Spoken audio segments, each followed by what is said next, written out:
बोले श्री वृंदावन बिहारी लाल की। श्रीमद् भागवत महापुराण की। श्री सद्गुरुदेव भगवान की। गौ माता की। सत्य सनातन धर्म की। जय जय श्री राम। जय जय श्री राम। जय जय श्री राम। निताई गौर हरि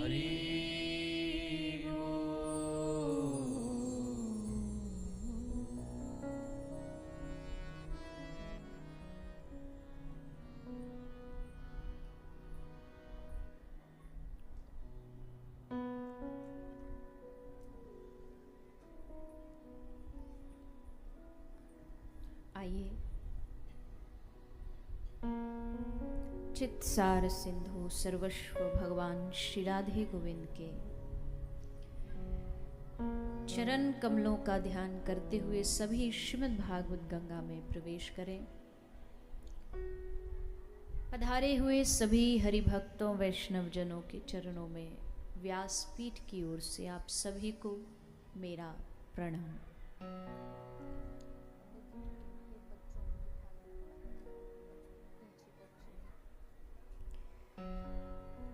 आज हम सभी कथा के द्वितीय दिवस में प्रवेश कर रहे हैं। बड़ा सुंदर उत्सव श्रीमद् भागवत कथा का कार्तिक मास वैष्णव भक्त जनों के लिए सबसे उत्तम श्रेष्ठ महीना कहा जाने वाला ये कार्तिक महीना भगवान की कथा लीला और उस लीला का भागवत के माध्यम से आप हम सभी श्रवण पान करने के लिए यहाँ पर उपस्थित हैं। कल सभी ने भागवत का महात्म्य सुना, भागवत की महिमा सुनी, कुछ दृष्टांत दिए गए, क्योंकि दृष्टांत से बात दिमाग में थोड़ी जल्दी बैठ जाती है।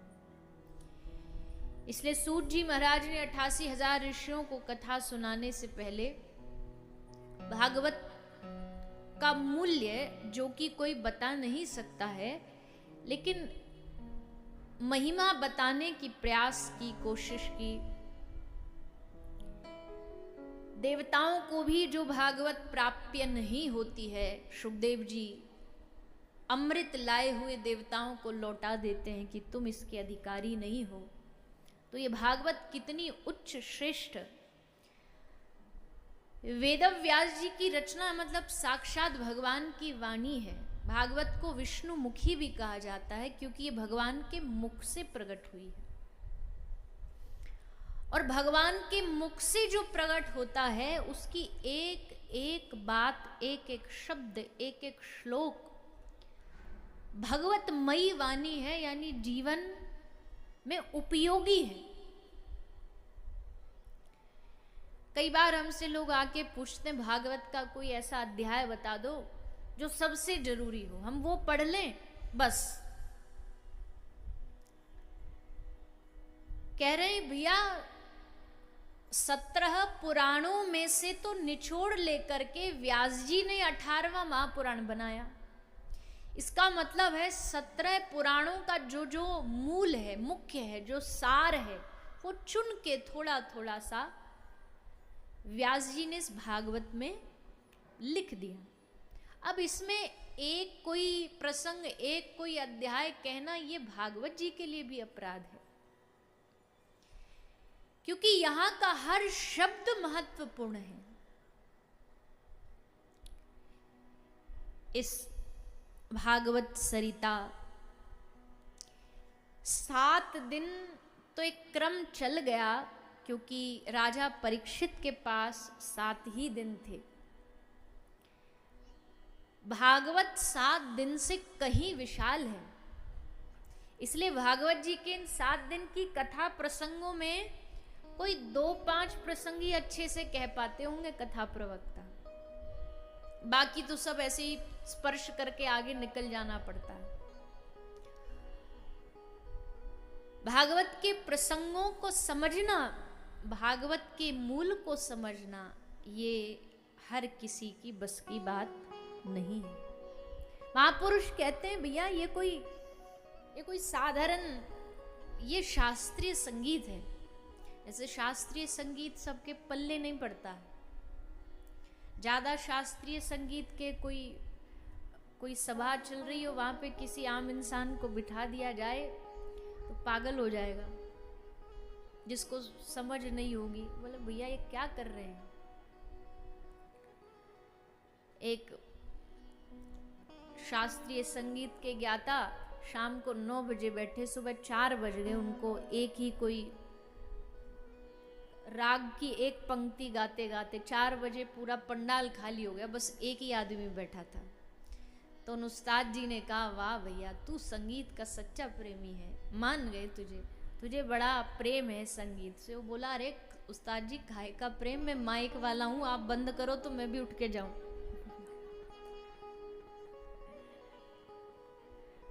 सबके पल्ले थोड़ी पड़ता है। बाकी सब जीवन की घटनाएं, बातें, ये सब कोई सुन ले, पर भागवत तो परम हंसों की संहिता है। हम जैसे लोग भी इसके अधिकारी कैसे बन गए कहने और सुनने के, ये हम भी नहीं जानते। बस इतना ही कह सकते कि कृपा के बल से ही ये ठाकुर जी की कथा कहने और सुनने मिलती है, नहीं तो कहाँ किसमें सामर्थ्य है कथा कहने की, भागवत सुनने की, कहाँ हम अधिकारी हैं। हमारा 24 घंटे मन विषयों में डूबा रहता है, हमारा मन बुराइयों में डूबा रहता है, हमारे जीवन में कोई गुण नहीं है, कोई सद्गुण नहीं है। फिर भी देखो, फिर भी भगवान ने हमको चुन करके, क्योंकि कहते हैं ना कि मेरी तुम्हारी जोड़ी पहले से रची विधाता, हो तुम भी तन के काले हैं हम भी मन के काले। जोड़ी अच्छी है, खूब निभेगी हम दोनों में, मेरे जैसा तू भी है। तो वो तन के काले, हम मन के काले हैं। हम गलतियां करने से नहीं चूकते और वो माफ करने से नहीं चूकते। हम अपनी आदत नहीं छोड़ते, वो अपनी नहीं छोड़ते। एक संत सरोवर में नहा रहे थे, स्नान कर रहे थे, तो सूर्य भगवान को अर्घ देने के लिए हाथ में जल लिया। अब जैसे जल लिया तो उनके हाथ में एक बिच्छू आ गया। अब बिच्छू का स्वभाव क्या है? डंक मारने का। बिच्छू का यह स्वभाव है, उसने स्वभाव अनुसार संत महाराज जी को डंक मार दिया। डंक मारा तो एकदम से हाथ हिला, संत महाराज जी का पानी में गिर गया। संत जी को लगा बेचारा मर जाएगा, डूब जाएगा, इसको बाहर किनारे पर ले जाऊं, इसलिए उन्होंने उसको फिर से उठाया। उन्होंने दोबारा उठाया, बिच्छू ने फिर डंक मार दिया, फिर हाथ से गिर गया। वो बार बार डंक मारता रहा और महात्मा जी बार बार उसे उठाते रहे। एक आदमी वहीं किनारे पे बैठा ये पूरी कहानी देख रहा था। उसने कहा महात्मा जी क्या हो गया, आप काहे को बार बार इसको बचा रहे हो? हर बारी आपको डंक मारता, फिर भी आप इसको बचा रहे हो। तो साधु ने मुस्कुराते हुए कहा बिच्छू का स्वभाव है मारना और संत का स्वभाव है बचाना। अगर ये अपने स्वभाव से चूक नहीं रहा तो मैं संत होकर के अपने स्वभाव से क्यों चूकूं? ये मारेगा तो मैं बचाऊंगा। यही एक संत का लक्षण होता है, यही एक संतत्व का भाव होता है। हम सब संसार में डूब रहे हैं। संत क्या करेंगे?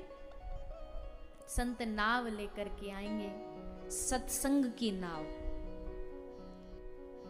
सत्संग क्या है? सत्संग नैया है।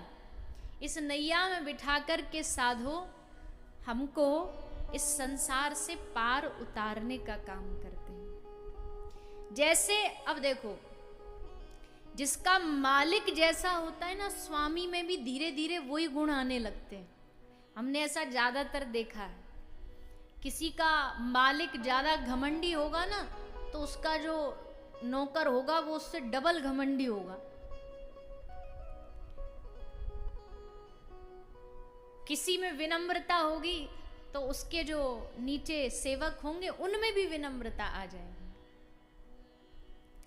तो वैसे ही ठाकुर जी हमारे स्वामी हैं। कल भी आपने सुना, हम सब कौन है? मैं सेवक रघुपति पति मोरे। मैं सेवक हूं, वो मेरे स्वामी हैं। तो उनका जब दास्ता ग्रहण करता है कोई संत महापुरुष वैष्णव, तो उसके गुण में भी भगवान जैसा गुण आ जाता है। कृपा, सब पर कृपा, सब पर बिना कारण की कृपा। एक होती है कारण, एक होती है अकारण कृपा। कारण तो कृपा तो ये है, एक बच्चे का माँ बाप घर परिवार सब पालन पोषण कर रहे हैं, क्योंकि पता है कि यही आगे चल करके हमें रोटी खिलाएगा, यही कमा के लाएगा, यही खानदान आगे बढ़ाएगा। सबको कोई ना कोई कारण है इस दुनिया में। अकारण कोई किसी से प्रेम नहीं करता भैया, ध्यान रखना। चाहे कोई कितने बड़े बड़े दावे प्रस्तुत कर ले कि हम तुमसे निस्वार्थ प्रेम नहीं कर सकता। कोई कारण होगा ही होगा, बिल्कुल होगा। हर संबंध में कारण होगा। लेकिन अकारण जो कृपा करने वाला हो, वो एकमात्र श्री हरि है, भगवान। बताओ, भगवान को हमसे कृपा करने के लिए क्या कारण है? क्यों हम पर कृपा कर रहे हैं ठाकुर जी? क्या चाहिए उनको हमसे? बताओ। पानी चाहिए, रोटी चाहिए, हवा चाहिए, क्या चाहिए? सब कुछ तो उनका दिया हम ले रहे हैं, उनको तो हमसे कुछ चाहिए नहीं। यहां तक कि जीव उंगली उठा करके भगवान को चैलेंज करके कहता, कहां है भगवान बताओ। मैं नहीं मानता किसी भगवान को, फिर भी भगवान उसको सांस दे रहे हैं, फिर भी उसको जिंदा रखा है। क्या भगवान चाहे तो ऐसे दुर्बुद्धि को मार नहीं सकते तुरंत? भगवान के लिए कोई बड़ी बात है किसी को सांस रोकना? भगवान कहे अच्छा मुझे नहीं मानता, ले अभी तेरी श्वास रोकता हूं, फिर देख कैसे मरता है तू। लेकिन नहीं, ये भगवान का काम नहीं है। भगवान अकारण करुणा वरलाल है। भगवान अकारण कृपा करते हैं, बिना किसी कारण के जो कृपा करे वो प्रभु है। अब वैसे ही उनके भक्त बन जाते हैं। संतों में भी यही गुण आ जाता है। अच्छे संत कभी तुमसे किसी कारण से नहीं आशीर्वाद देंगे। तुम 1000 रुपया का लिफाफा जा करके दो और तब वो आशीर्वाद दे, ऐसा एक संत नहीं करता है। ऐसा को कर रहा तो संत नहीं है वो। संत की वेश में संत बना है पर है नहीं। संत अकारण कृपा करते हैं। किसी को दुखी देखा, रो दिए भगवान के सामने, हे प्रभु इसका कल्याण करो। किसी के जीवन में परेशानी देखी, अपना कष्ट नहीं देखेगा साधु। संत किसका कष्ट देखेगा? ले प्रभु ये कष्ट में इसको ठीक कर दो। यही एक भगवान के संत का, भक्त का लक्षण हो रहा है। और एक और लक्षण क्या है भक्त का, संतों का? वैसे तो बहुत लंबी लिस्ट है ये। आज पूरे 3 घंटा इसी पे बात करें ना तो 3 घंटे इसी पे निकल जाएंगे कि संत का क्या क्या गुण होता है, क्या क्या लिस्ट होती है। पर एक गुण ये भी होता है संत का, भक्त का, कुछ अच्छा दिख रहा है दुनिया में, कुछ अच्छा दिख रहा है, बढ़िया दिख रहा है, तो क्या कहेगा कौन कर रहा है? कुछ भी अच्छा काम हो रहा है तो करने वाला कौन है? प्रभु है मेरे। सब अच्छा काम भगवान कर रहे हैं। और जहां गलती होगी, भूल होगी, अपराध होगी, वहां कौन कर रहा है? हे प्रभु मुझसे खूब अपराध बनते, मैं क्या करूं? मेरे अपराधों को मैं कैसे दूर करूं? अच्छा तो उनका, बुरा तो मेरा। ये एक भक्त का लक्षण। हमारा उल्टा है। हमारा क्या है? बुरा कर दे तो भगवान के इच्छा के बिना तो पत्ता भी नहीं हिलता। सब बुरा कराया भगवान के माथे मर दिया कि सब करने वाले तो भगवान ही है भैया, हमने थोड़ी किया, हमने थोड़ी मर्डर किया, भगवान ने करा दिया। और अच्छा करना तो किसने किया? सब जगह पर्चे छपवा देंगे, सब जगह ढोल बजवा देंगे, हमने किया, हमने इतना किया, उतना किया, सब जगह अपनी घोषणा करा देंगे।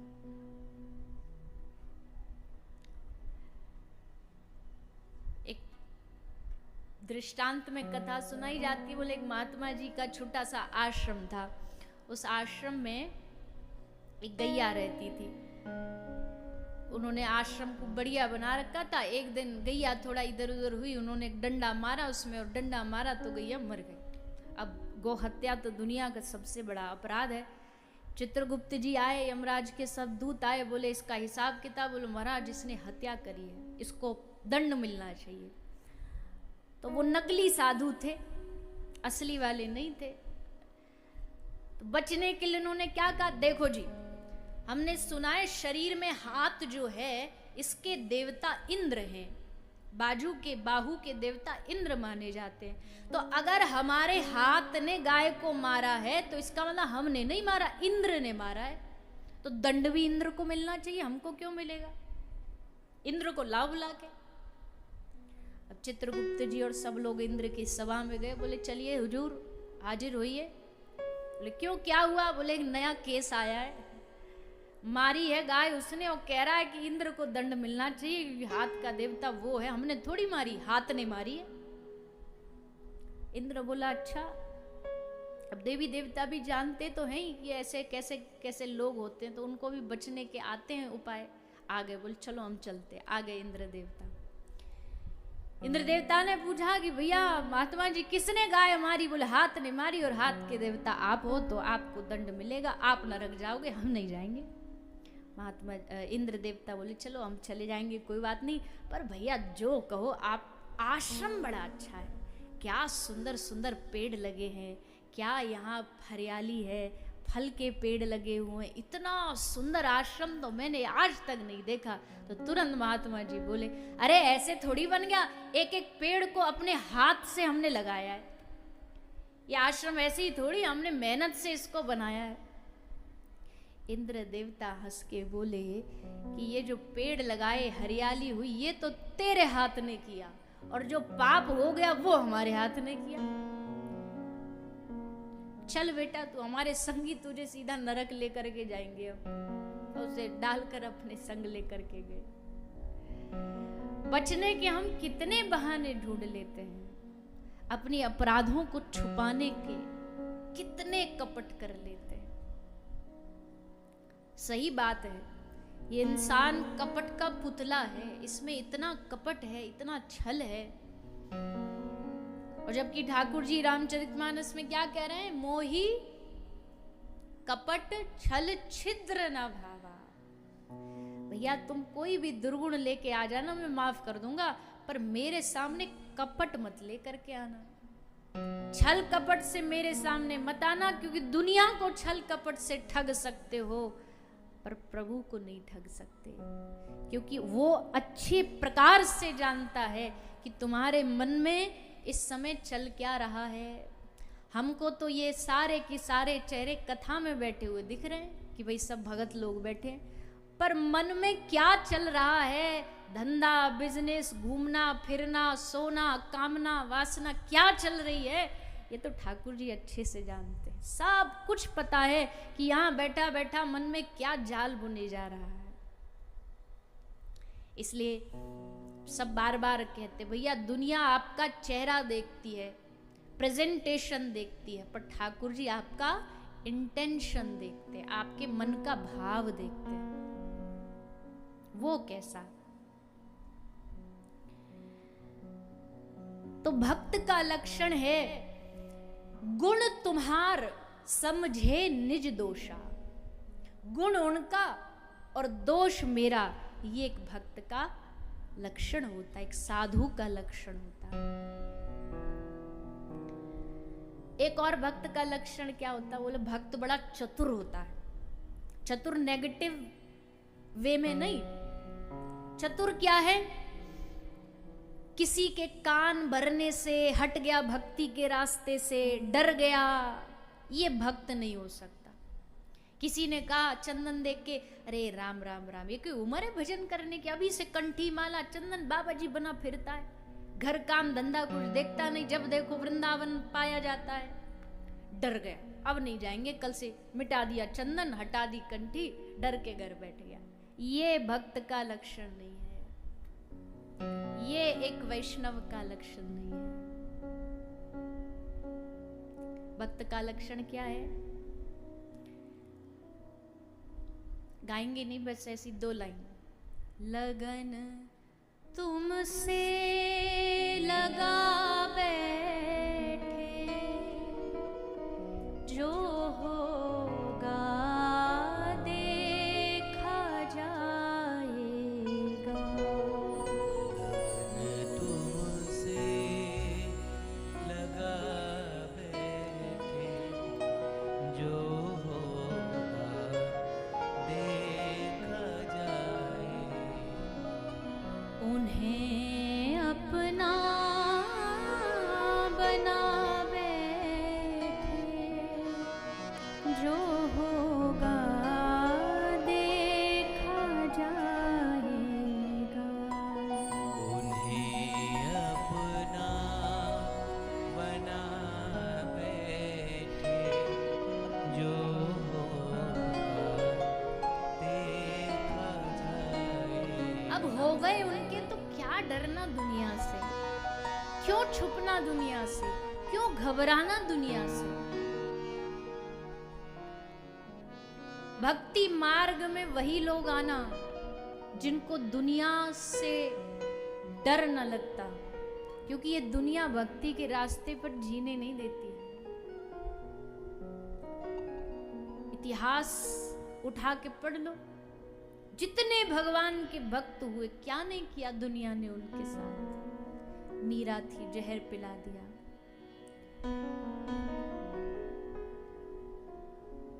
कितने कितने कष्ट सहे इन भक्तों ने, कितना कितना सा, हम क्या ही सहते हैं आज के जमाने में, इतना कष्ट, फिर भी दुनिया से डरे नहीं। और खुल के डंके की चोट पे क्या कहा? कभी डर था कि दुनिया हमें तो छोड़ बैठेगी। कभी डर था कि दुनिया हमें तो छोड़ बैठेगी। अरे भैया, रिश्तेदार रिश्ता तोड़ लेंगे हमसे, घर वाले संबंध तोड़ लेंगे हमसे, कोई हमसे बात भी नहीं करेगा, कहाँ जाएंगे हम, ये डर लगता था। भक्ति में जब आए थे तो बड़े घबराते थे। कंठी भी पहनेंगे तो छुपा के पहनेंगे, दिख नहीं जाए। चंदन भी लगाएंगे तो इतना सा कि दिखे भी ना और काम भी बन जाए। लेकिन आज खुद दूर जा बैठे, जो होगा देखा जाएगा। आज खुद दूर जा बैठे, जो होगा देखा जाएगा। उन्हें अपना बना बैठे, जो होगा देखा जाएगा। तुम्हें अपना बना बैठे, जो होगा देखा। कभी डर था कि ये दुनिया हमें बदनाम कर देगी, पर अब सभी पर्दा उठा बैठे, जो होगा देखा जाएगा। पहले बदनामी से डर लगता था, पर मीरा क्या कहती है, मीराबाई सा का एक पद है, उसमें मीरा ने कहा, राणा जी माने या बदनामी लागे मीठी। बदनामी किसी को मीठी लगती है क्या? पर मीरा कहती है, राणा जी माने फिर जहर मोकलाओ। एक बार से मजा नहीं आया राणा जी, दोबारा भेजो विष, दोबारा भेजो, मैं दोबारा गिरधर का अमृत प्रसाद समझ के पीऊंगी। क्या भक्ति में ताकत रहती होगी भैया, कितनी भक्ति में शक्ति रहती होगी कि इंसान सब डर हटा दे, सब भय टूट जाए, सब बंधन टूट जाए, दुनिया के सामने डट के अकेला खड़ा हो, सारी दुनिया एक तरफ और भगवान का भक्त अकेला एक तरफ।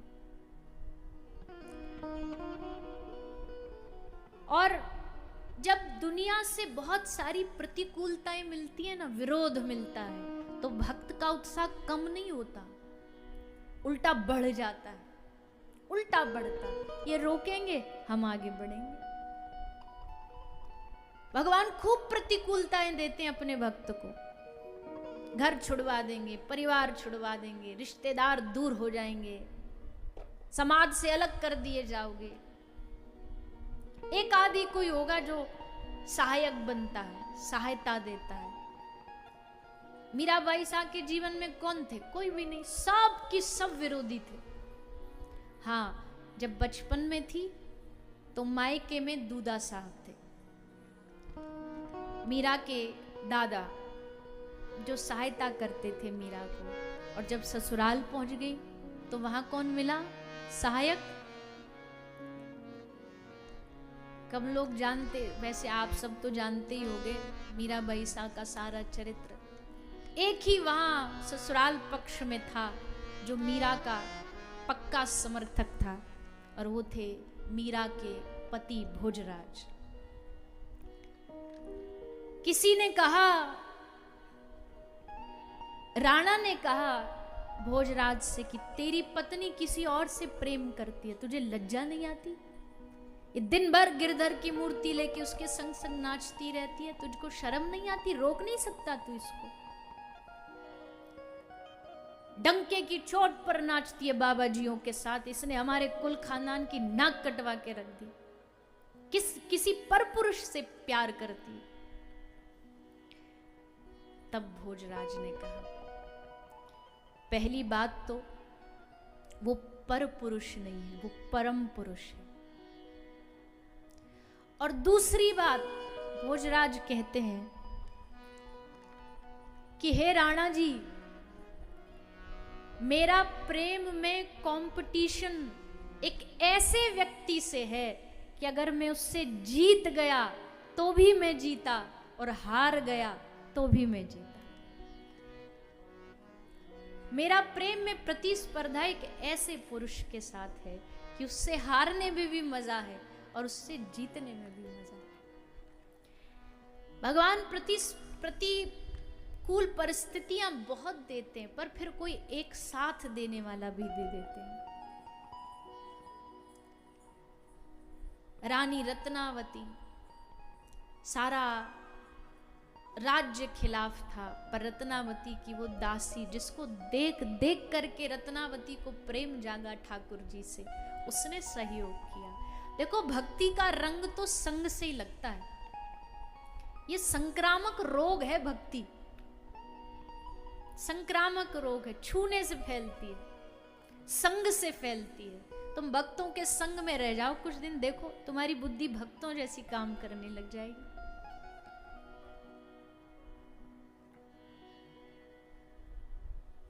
कभी डर था कि ये दुनिया हमें तो छोड़ बैठेगी, आज खुद दूर जा बैठे, जो होगा देखा जाएगा। भगवान की भक्ति हृदय में निडरता पैदा कर देती है। और निडरता क्यों पैदा होती है जी? निडरता इसलिए पैदा होती है क्योंकि यहाँ जैसलमेर के कोई अच्छे पदाधिकारी हो, आपके रिश्तेदार हो, रिश्तेदार नहीं तो दोस्त हो, मित्र हो, कोई डीआईजी साहब होते हैं, एसपी साहब होते हैं, डीएसपी साहब होते हैं, आपका बढ़िया उनसे उठना बैठना हो। कल को किसी ट्रैफिक वाले ने आपको पकड़ लिया, गाड़ी पकड़ ली, तो क्या करेंगे? अभी हमारे भैया जी जिनके घर रुक के हम गाड़ी में बात कर रहे थे, बोले छोटा सा शहर है हमारा जैसलमेर, यहाँ कोई रूल और उस सब की ज़्यादा आवश्यकता होती नहीं, कोई पकड़ भी ले शीशा नीचे कर दो, चेहरा देख के छोड़ देंगे। तो मैंने बोला ये तो बड़ा बढ़िया है। और अक्सर ये कार्यक्रम भारत में ही होता है। मैं हमेशा कहती हूँ विदेश में कोई किसी पुलिस वाला किसी को पकड़ ले तो कांच नीचे करते ही सबसे पहले वो अपना ड्राइविंग लाइसेंस निकालेगा, क्योंकि उसे पता वो यही देखेगा। और भारत में कांच नीचे करते ही पुलिस वाले से कहेगा नेताजी से बात करवाऊं, विधायक जी से बात करवाऊं। तो भैया भारत के लोग तो बड़े महान उस्ताद होते ही है। खैर, पर हम एक बात बता रहे हैं, हम ये नहीं कह रहे आप ऐसा बोलो, नहीं करना चाहिए, गलती करिए तो उसको स्वीकार करो, वहां पर ये अपने संबंधों का वो नहीं लगाया करो। पर एक बल रहता है, अगर हमारा किसी से संबंध हो ऐसे व्यक्ति से, तो मन में एक बल रहता है कि भाई कभी कुछ हमारे जीवन में कुछ हुआ गड़बड़ तो ये है ना, बैठे ना, ये संभाल लेंगे। वैसे ही जब ठाकुर जी से संबंध हो जाता है तो हमें ये विश्वास हो जाता है कि ये बैठे ना हमारे पास, ये देखेंगे अपने आप, ये संभालेंगे। और फिर भक्त निडर हो जाता है, फिर भक्त समर्पित हो जाता है। समर्पण का मतलब यही होता है। समर्पण का मतलब अपनी कोई अपनी मांग नहीं होती, अपनी इच्छा नहीं होती। जो बनाओगे बन जाएंगे, जहां रख लोगे रह जाएंगे। भक्त कौन? बोले जो बनाओगे बन जाएंगे, जहां रख लोगे रह जाएंगे। चाहे नियरे रखो चाहे न्यारे रखो, चाहे पास रखो चाहे दूर रखो, चाहे नियरे रखो चाहे न्यारे रखो, हम तो तेरे ही कहलाएंगे। चाहे सुख में रहें चाहे दुख में रहें, हम तो तेरे ही गुण गाएंगे। कुछ इशारा न दो कुछ सहारा न दो, हे प्रभु कुछ इशारा न दो कुछ सहारा न दो, तो कैसे उलझन को सुलझाएंगे। पर हम करेंगे वही तुमको भाए जो ही, तब ही तो तुम्हारे मन को हम भा पाएंगे। जो कराओगे जो बनाओगे बन जाएंगे, जहां रख लोगे रह जाएंगे। भक्त बनने के लिए शिकायत मुक्त चित्त होना पड़ेगा। जैसे एक पानी होता है ना, पानी को आप ट्रायंगल शेप में डाल दो तो बर्फ वैसे बन जाएगी, गोल में डाल दो तो गोल जम जाएगी, स्क्वायर में डालो तो स्क्वायर बन जाएगी। भक्त पानी जैसा बहता है। हे प्रभु चाहे दुख में रखो चाहे सुख में रहो, हम तो तेरे ही कहलाएंगे। हर परिस्थिति में वो ईश्वर का होता है, अपने प्रभु का होता है। इसलिए कथा आपको बार बार याद दिलाएगी, आपको कहेगी कि भैया जो भगवान तुम पर इतनी कृपा बचपन से आज तक, जन्म से अब तक करते आए हैं, जन्म से अब तक जिन्होंने तुम्हारा हाथ छोड़ा नहीं, जन्म से अब तक जिन्होंने तुम्हारी उंगली छोड़ी नहीं, 24 घंटे तुम्हारा गर्भ में ध्यान रखा, गर्भ से बाहर ध्यान रख रहे, और तुमने क्या किया?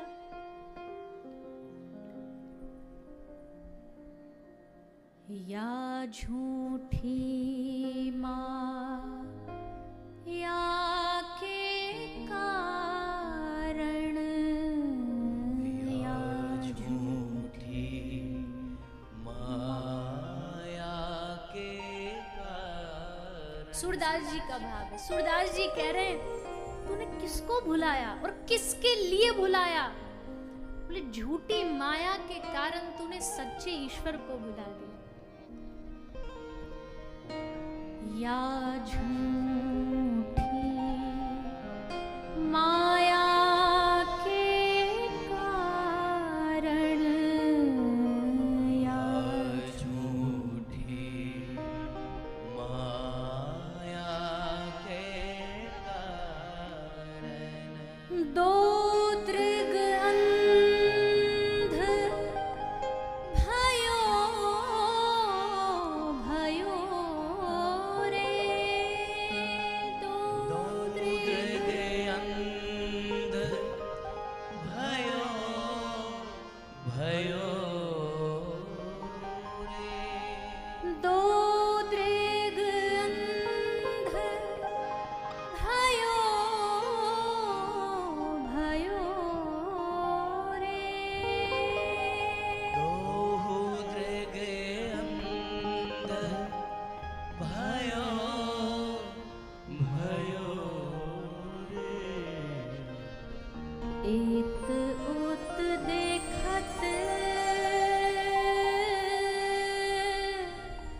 जन्म गयो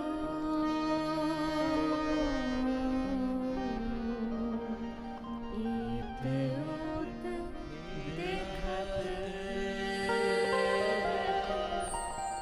जन्म गयो। सूरदास जी कह रहे तेरा जन्म कैसे बीत रहा है। इधर देखा उधर देखा, इसकी देखी उसकी देखी, चारों तरफ बस सारा समय बस इधर उधर देखते ही बीतता जा रहा है। आंख होते हुए भी तू संसार की इस माया में अंधा बन गया। जन्म गयो सब जन्म गयो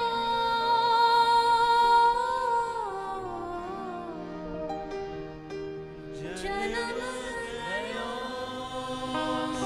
सब जन्म गयो।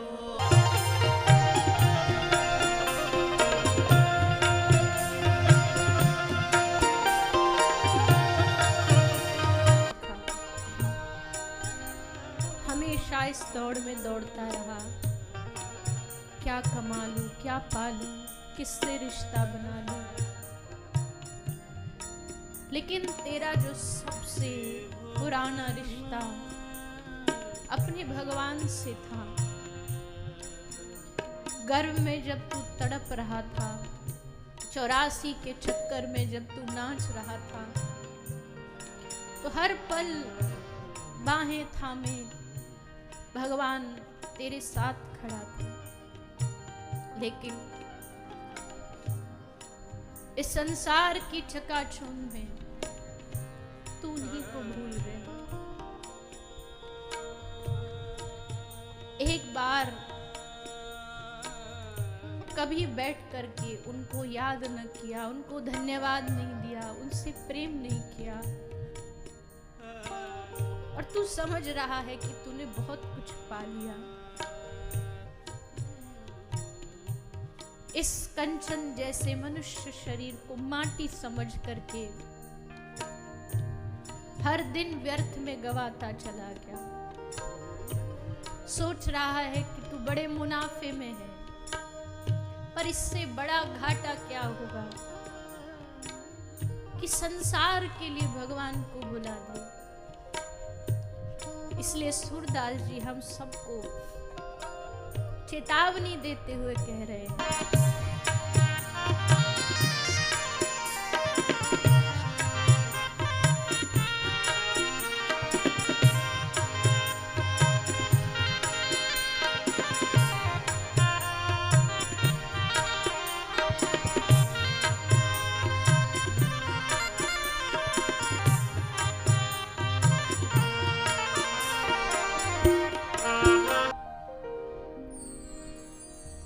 सूर कहते हैं कि लोग कहते हैं सूर अंधा है, पर या झूठी माया के कारण दो दृघ अंध भयो, दोनों आंखों से तू अंधा बन गया।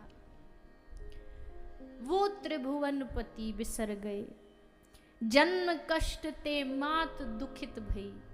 9 महीना तेरी माँ ने तुझे गर्भ में रखा, कितनी दुखी हुई, कष्ट पाया, अति दुख प्राण सहो। क्या इसलिए जननी जने तो भक्त जने के दाता के सूर, या ही ते तो बांझ भल क्यों गवावे अपनो नूर। संसार में आके न तू भक्त बन पाया, न दाता बन पाया, न सूरवीर बन पाया, क्या किया तूने। श्री भागवत सुन्यो नहीं कबहू, बीच ही भटक मर्यो। बीच में ही भटकता रहा। और अंत में सूरदास जी कहते, सूरदास कहे सब जग डूबो। सूरदास जी कह रहे भैया, माया की आंधी चल रही है, सब उसमें पिस रहे हैं, सब उसमें डूब रहे हैं, लेकिन जुग जुग भगत तरयो। हर युग की ये कहानी है कि जो भगवान के चरणों में लग गया वो इस तूफान से बच गया, वो इस भव सागर से पार उतर गया। इसलिए इत उत देखत हर दिन हर जन्म जा रहा है, हमको पता भी नहीं, हमको याद भी नहीं, हमने कितने जन्म ऐसे ही भटकते भटकते बिता दिए। क्या थे पिछले जन्म में, क्या करते थे, क्या नाम था, क्या गांव था, कुछ नहीं जानते। ये जन्म की बातें भी अगले जन्म में नहीं याद रहेंगी, ना कोई रिश्ता याद रहेगा, ना कोई रिश्तेदार याद रहेगा। लेकिन श्री हरि पहले भी तुम्हारे थे, अब भी हैं, और अगले हर जन्म में वो तुम्हारे रहेंगे और तुम उनके रहोगे। इस इतने अटूट पक्के संबंध को क्यों भुला बैठे हो, क्यों भूल गए? भागवत जी, संत महापुरुष बस हमें यही याद दिलाते हैं कि तुम्हारा जीवन किसी की देन है, किसी की उधारी है तुम पर। ये सांस किसी का उधार है तुम पर। ये जिसकी दी है, उस प्रभु का स्मरण करो, उसको याद करो। नहीं तो मैं बार बार मन में यही भाव आता है कि इस जन्म में तो भाग्य जाग गए हमारे, जो हमको भारत भूमि में जन्म दे दिया, सनातन धर्म में जन्म दे दिया, ब्रज भूमि में वास दे दिया, भागवत कथा गाने का मौका दे दिया। अगला जन्म का किसको भरोसा, कहाँ जाएंगे, क्या करेंगे, कृष्ण नाम जान पाएंगे भी कि नहीं। इसलिए एक अवसर, एक मौका भगवान ने यही दिया है, इसको भी चूक गए तो हमारे पास कोई रास्ता नहीं बचेगा, सब द्वार बंद हो जाएंगे। ये सब बातें जानते हुए भी हे प्रभु, मेरा मन आप में नहीं लग पा रहा। क्यों? क्योंकि ये माया अपना प्रभाव डालती है तो इंसान अंधा हो जाता है, लेकिन इस माया को हराने के लिए एक ही शक्ति है, मायापति आप स्वयं। आप हराओगे तभी ये इस माया से हम ऊपर आकर के उभर पाके आप तक पहुंच पाएंगे। इसलिए ये सत्संग, ये महापुरुषों की वाणियां, ये इनके भाव अपने लिए नहीं गाए हैं। बताओ, सूरदास जी का भाव है। अब सूरदास जी जिनकी आंखें नहीं है वो क्या गा रहा है? इत उत देखत जन्म गयो। वो क्या देखेगा दुनियादारी को जिसकी आंखें नहीं है? वो क्यों कह रहे हैं इस बात को कि मेरा जीवन इधर उधर देखते देखते बीत गया? उन्होंने तो कभी दुनिया देखी नहीं, देखी भी इन आंखों ने तो एक बार बस अपने आराध्य प्रिया प्रीतम को देखा। प्रभु ने पूछा, तुझे आंखें आ गई, तूने हमको देख लिया, अब बता तुझे क्या चाहिए वरदान में? सूरदास जी बोले, प्रभु इन आंखों को वापस ले लो। आपको देख लिया तो सब देख लिया, अब दुनिया नहीं देखनी।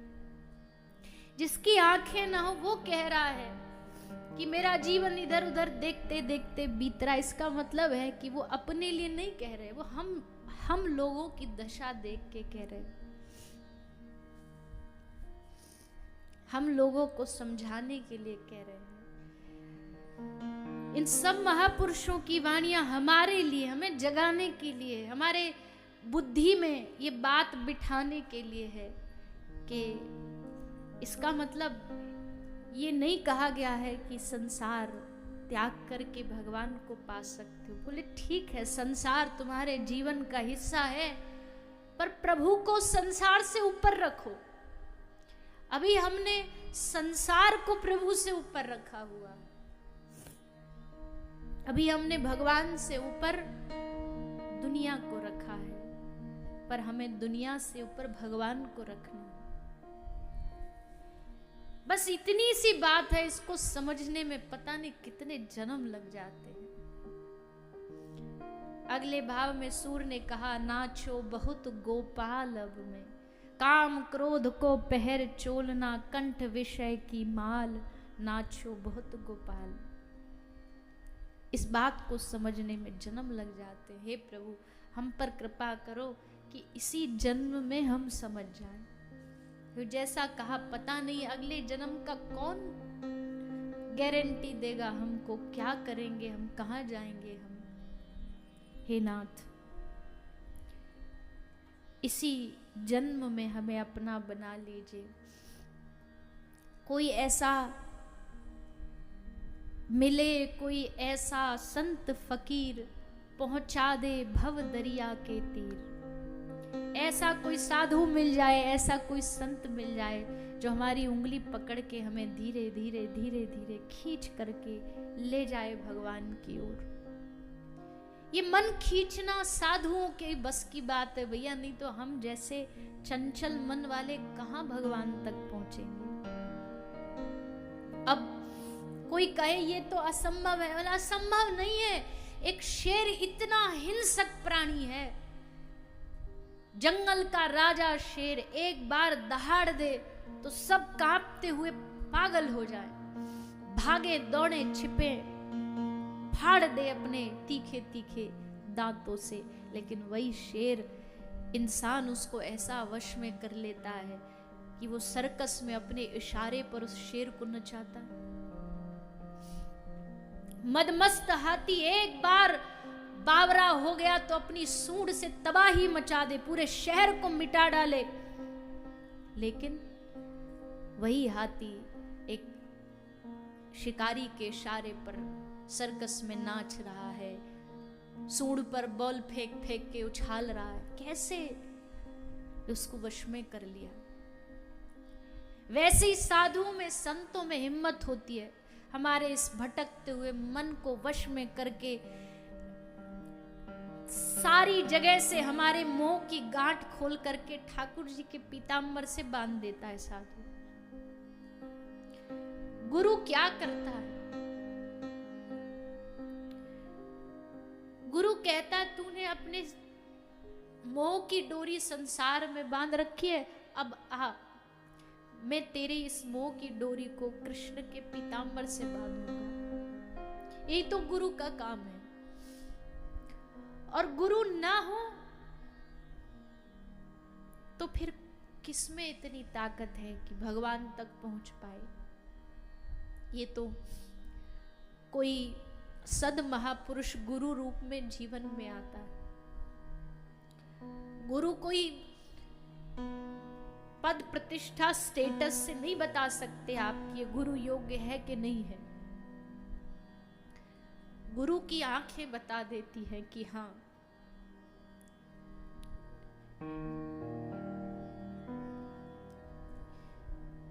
ये है वो महापुरुष जो मुझे उबारेगा। गुरु के नेत्र, आंखों की करुणा बता देती है कि ये है वो महापुरुष जिनकी आंखों में डूब जाना है, जिनके चरणों में डूब जाना है। क्या गुरुओं को स्टेटस से नापते हो? क्या गुरुओं को पद प्रतिष्ठा से नापते हो? एक फकीर से अच्छा गुरु कौन हो सकता है, जो ना कभी संग्रह करना जानता हो, जो ना कभी ऊंची ऊंची ज्ञान की बातें करना जानता हो। उसका बस इतना ही काम है कि अब तक तुम्हारी जिह्वा जो संसार की वार्ता कर रही थी, उस जिह्वा पर ला करके कृष्ण नाम बिठा दिया। बोलो अब हरे कृष्ण कृष्ण कृष्ण हरे हरे, हरे राम राम राम हरे। ये खजाना दे दिया तुमको भगवान के नाम का। और क्या चाहिए गुरु से तुमको? सारे जीवन की पूंजी भगवान नाम, कृष्ण नाम की लाके तुम्हारे कान में डाल दी गुरु ने।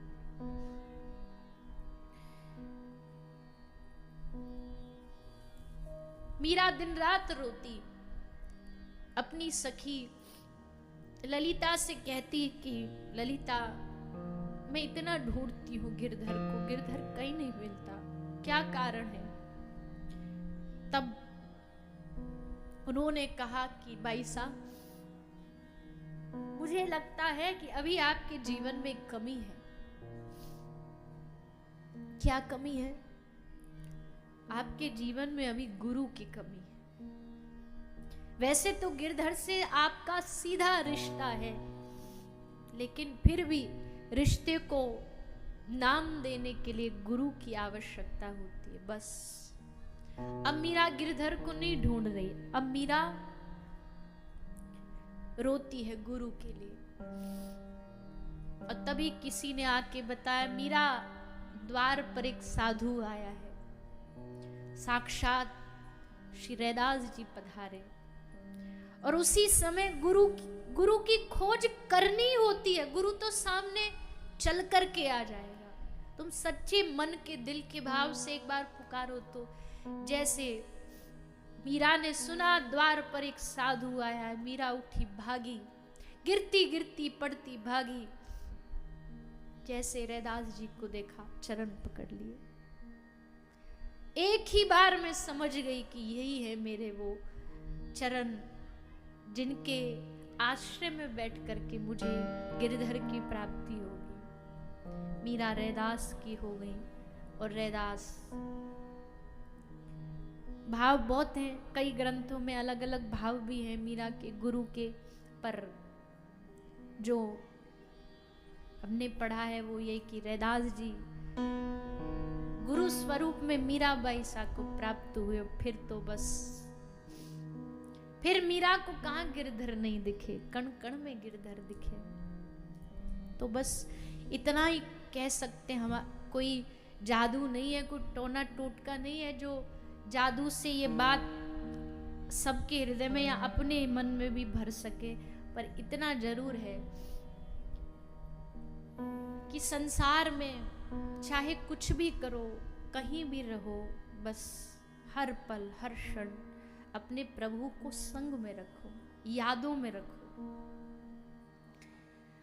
उनका स्मरण नहीं भूलना किसी भी कीमत पर, नहीं तो खो जाएगा सब कुछ। खाली हाथ चले जाएंगे दुनिया से, कुछ पाके नहीं जाएंगे। इस सत्संग से यही समझना है, कहीं भी रहो बस करते रहो, भगवान नाम बोलते रहो। खा रहे हो तो भगवान को याद करो, उनको खिलाओ, उनको पवाओ।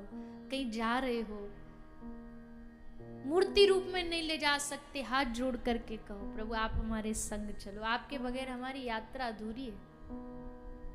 सो रहे हो, उनको सुलाओ। ये बातें करके ही भगवान के नजदीक जाया जाता है। दो बार मंदिर होकर के आ गए, सुबह शाम एक बार स्मरण कर लिया, अच्छा है, ना करने से बेहतर है। पर भैया ऐसे ड्यूटी निभाने से भगवान थोड़ी कृपा करेंगे। ड्यूटी नहीं निभानी हमको भगवान से प्रेम करना, प्यार करना, दुलार करना है। भागवत जी भगवान से यही संबंध जुड़ाने के लिए आई है। किसी भी जगह भागवत जी अगर जा रही हैं तो इसका मतलब है वहां के क्षेत्र के जितने लोग हैं, भगवान चाहते हैं इनमें किसी भी तरह भक्ति भाव जागे। नहीं तो दुनिया में आज कितने साधन हैं, लोग कहीं भी पैसा लगा सकते हैं, मनोरंजन के साधन है, करा लो, कोई दूसरा व्यक्ति बुला लो।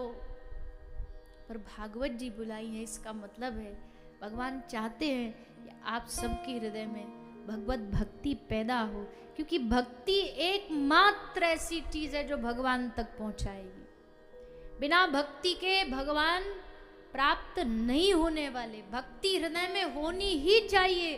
भक्ति महारानी की कृपा से ही भगवत प्राप्ति होती है। तुम लाख रास्ते अपना लो, ज्ञान मार्गी बन गए हम, मुक्ति मार्गी बन गए हम, तपस्वी बन गए हम, ये बन गए, कितने भी बन जाओ, पर भगवान का दुलार तो तभी पाओगे जब भक्त बनोगे। मुक्ति मिल जाएगी तुम्हें ज्ञानी बनने से, मोक्ष मिल जाएगा तुम्हें तपस्वी बनने से, पर भगवान कैसे मिलेंगे? भगवान का दुलार कैसे मिलेगा? देखा है आपने भगवान अपने भक्तों से कैसा दुलार करते हैं। भक्तों के चरित्र पढ़ो, कितना दुलार है ठाकुर जी को अपने भक्तों से। नामदेव जी की झोपड़ी टूट गई, ठाकुर जी ने कहा रुक्मणी जी से चलो हमारे संग चलो, मजदूरी आई है हमारे। रुक्मणी जी बोली क्या? बोले एक भक्त का घर बनवा के आना, झोपड़ी बना के आनी है। रुक्मणी जी बोली तुम्हारे दासों की कमी है क्या, कोई भेज दो किसी को। ठाकुर जी कहते हैं अरे देवी, जब मेरा भक्त मेरी सेवा करने में कोई दास की मदद नहीं लेता, भगवान का भक्त भगवान की सेवा स्वयं करेगा, दास से कराएगा? वो स्वयं करेगा, दिन रात करेगा। और मेरी जब बारी आई तो तुम कहती हो दास को भेज, तो नहीं। जैसे भक्त को मेरी सेवा करने में आनंद आता है, वैसे मुझे भक्त की सेवा करने में आनंद आता है। रुक्मणी जी को ड्यूटी पे लगाया और आके दोनों नारायण, लक्ष्मी नारायण दोनों आकर के नरसिंह जी की झोपड़ी बना रहे, छाछ बना रहे, मजदूर बन गए। बताओ। तो भैया ये दुलार भगवान भक्तों पे ही कर सकते हैं, ये और किसी के लिए नहीं है। ये तो भगवान ने भक्तों के लिए बचा के रख रखा है। तो हमको क्या बनना है? बोलिए ना, क्या बनना है? जोर से बोलिए। पक्का? कुछ और तो नहीं बनना किसी को? बनना हो तो भैया आपके पास इस कथा में तो ऑप्शन नहीं है, क्योंकि यहाँ तो भक्त की बात करी जाएगी, भक्ति की बातें करी जाएंगी। तो हमको कथा सुनकर के प्रभु का भक्त बनना, प्यारा भक्त बनना है, लाडला भक्त बनना है। मैं कई बार कहती हूँ कि कोई जैसे कोई आके मुझे बता देता ना ऐसी चलता फिरता कि हम उन ब्रज में अनेक साधु हैं, सबका आशीर्वाद प्रेम रहता ही। किसी ने आके ये बता दिया कि हम उनसे मिलने गए थे तो उन्होंने आपको याद किया, आहा, मन एकदम आनंद से भर जाता है। किसी साधु ने याद कर लिया मतलब हो गया काम, अब किसी की जरूरत नहीं। हाँ, कोई बड़ा नेता भी नेता याद करे, अब देखो स्वाभाविक है, मनुष्य है तो अच्छा तो लगेगा, पर वो आनंद वाली जो भावना की भाई नाच उठे वैसा नहीं आता। ठीक है, अच्छा बढ़िया, उन्होंने भी याद किया, अरे वाह। पर कोई साधु याद किया और किसी ने बता दिया तो मन आनंद से भर जाता है। सोचो जिस दिन कोई ये कहे कि अरे प्रभु ने तुमको याद किया, तो उस दिन मन कितना आनंद से भरेगा, कितना मन आनंद से भरेगा। और मैं तो कहती हूँ अभी भी मन को आनंद से भर लो। क्यों? क्योंकि तुम इस संसार की भाग दौड़ से निकल के अगर 3 घंटे कथा में आके बैठे हो ना, इसका मतलब यही है कि भगवान ने तुमको याद किया तब तुम यहाँ आए। नहीं तो ऐसे नहीं आते लोग। आजकल तो कथा वाचकों, कथा पर लोग खूब प्रश्न उठाते हैं और प्रश्न उठा के बेचारे खुद ही कथा से वंचित रह जाते। बोले ये सब ढोंग है, ये सब तो धंधा है, ये सब तो ऐसा, ये सब तो वैसा। तुम्हारे लिए ढोंग होगा, तुम्हारे लिए धंधा होगा, पर जिनके लिए जीवन है उनसे पूछो। यहाँ जो अपना सब छोड़ छाड़ के आते हैं, मैया बेचारी देखो 5, 6, 7 बजे तो घर के भोजन की तैयारी में लग जाती है, पर देखो यार कथा में बैठी है। घर में बाल गोपाल बच्चे हैं, भैया जो है उनका कोई घर का नौकरी है, धंधा है, दुकानदारी है, सब कुछ छोड़ के बैठे। इसका मतलब आपने संसार से ऊपर भगवान को रखा, और बस इतने में ही ठाकुर जी प्रसन्न है कि जब तुम संसार से ऊपर उनको रख लो बस।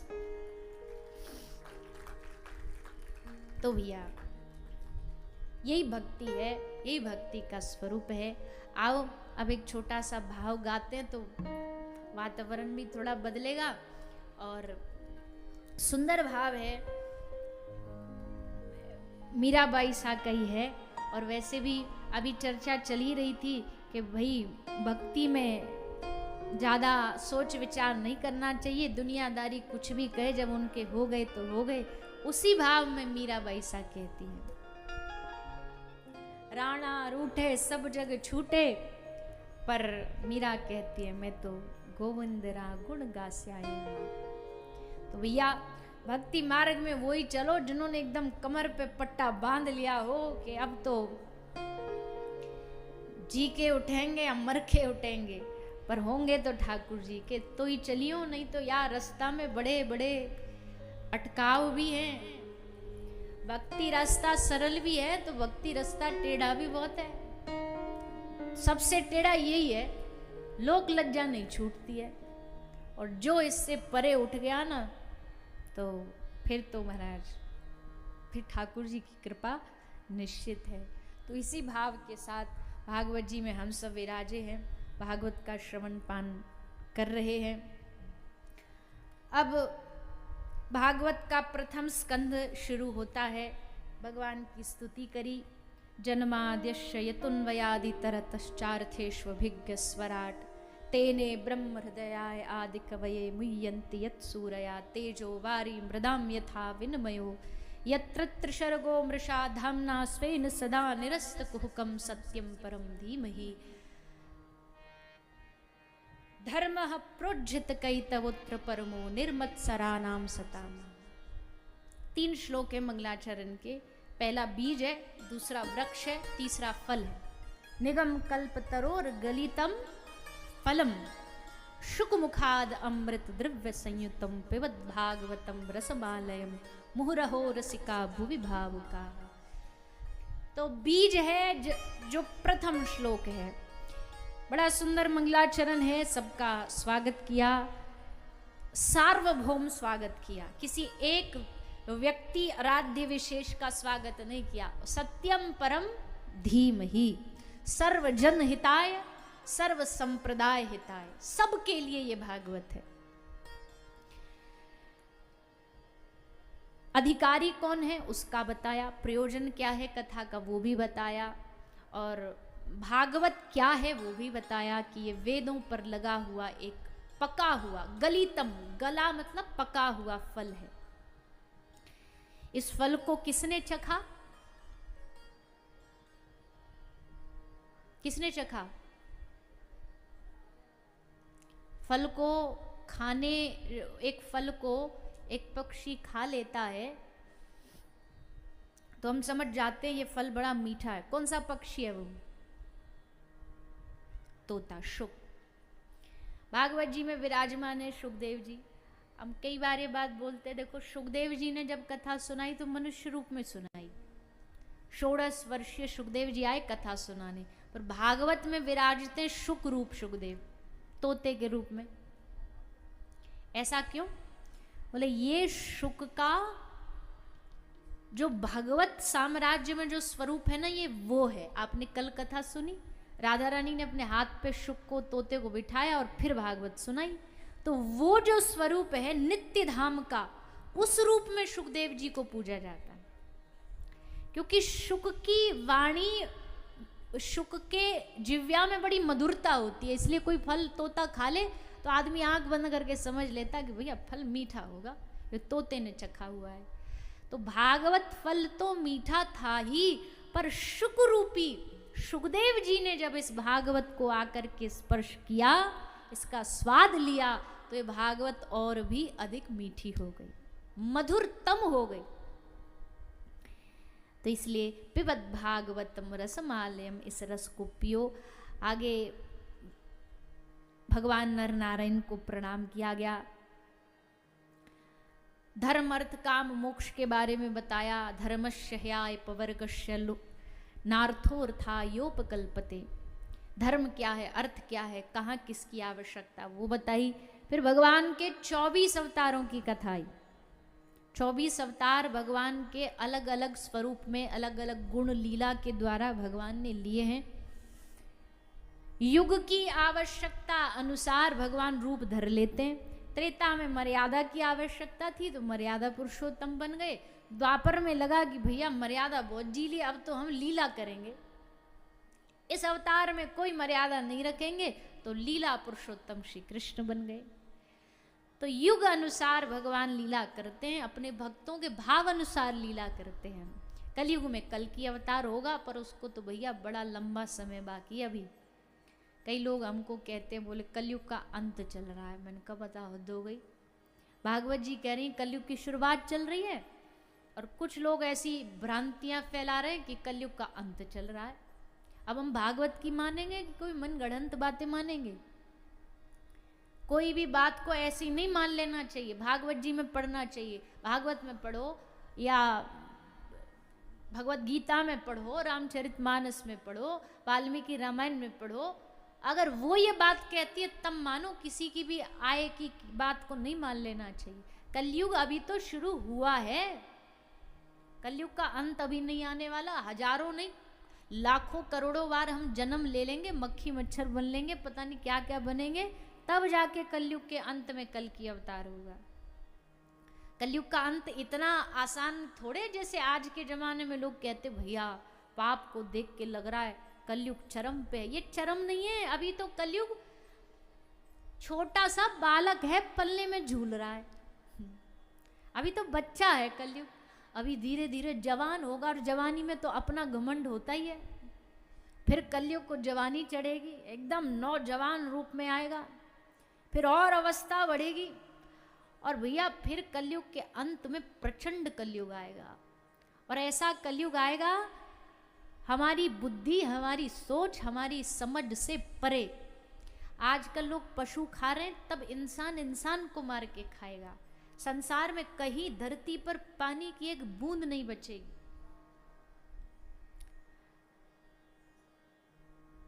ये कलयुग की आरंभ ही इतना खतरनाक है, इसलिए हरि भज लो।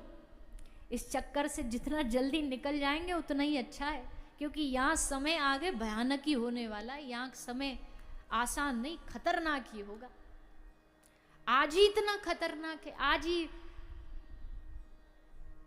सांस लेने में इंसान को शुद्ध हवा नहीं मिल रही, शुद्ध पानी नहीं मिल रहा, शुद्ध खाना नहीं मिल रहा।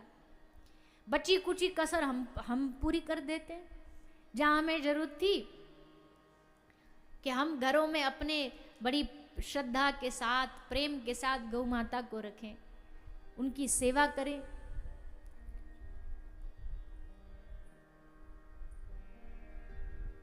स्वार्थ के वशीभूत होकर के छोड़ रखा है गौ माता को।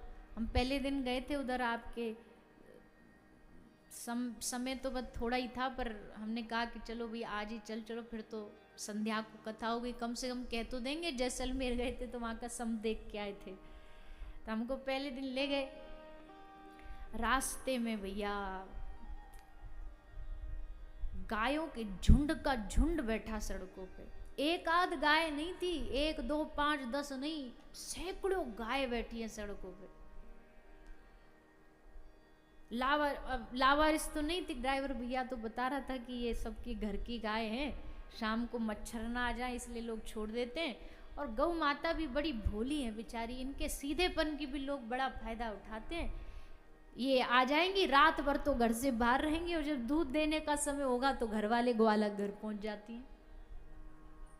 हमने कहा गौ माता कम से कम इतनी भोली तो मत बनो, इनको भी 4 आंखें दिखा दो। पर क्या करें, अब अपना स्वभाव कैसे छोड़ दे गौ माता। करुणा का स्वभाव है, दिन भर भटकती फिरती, और दूध का समय आया तो घर पहुंच गई। ऐसे लगा कि कोई गौशाला वालों ने कोई निकाल दियो गाय, और ढेर की ढेर झुंड बैठा। अब हम इतना नहीं कर सकते, और फिर हम कहते कलयुग ये कर रहा है, कलयुग वो कर रहा है, कलयुग में ये हो रहा है। इसका कारण भी तो हम ही लोग हैं। हमारे पास बड़े बड़े रिजॉर्ट में 10-10, 12, 20-20 हजार का एक दिन का कमरा दे करके तो हम रह सकते हैं, पर हम वो सड़कों पे खड़ी हुई गायों को चारा नहीं खिला सकते। इससे बड़ी दीनता हमारी क्या होगी। कलयुग ना आए तो कैसे ना आए।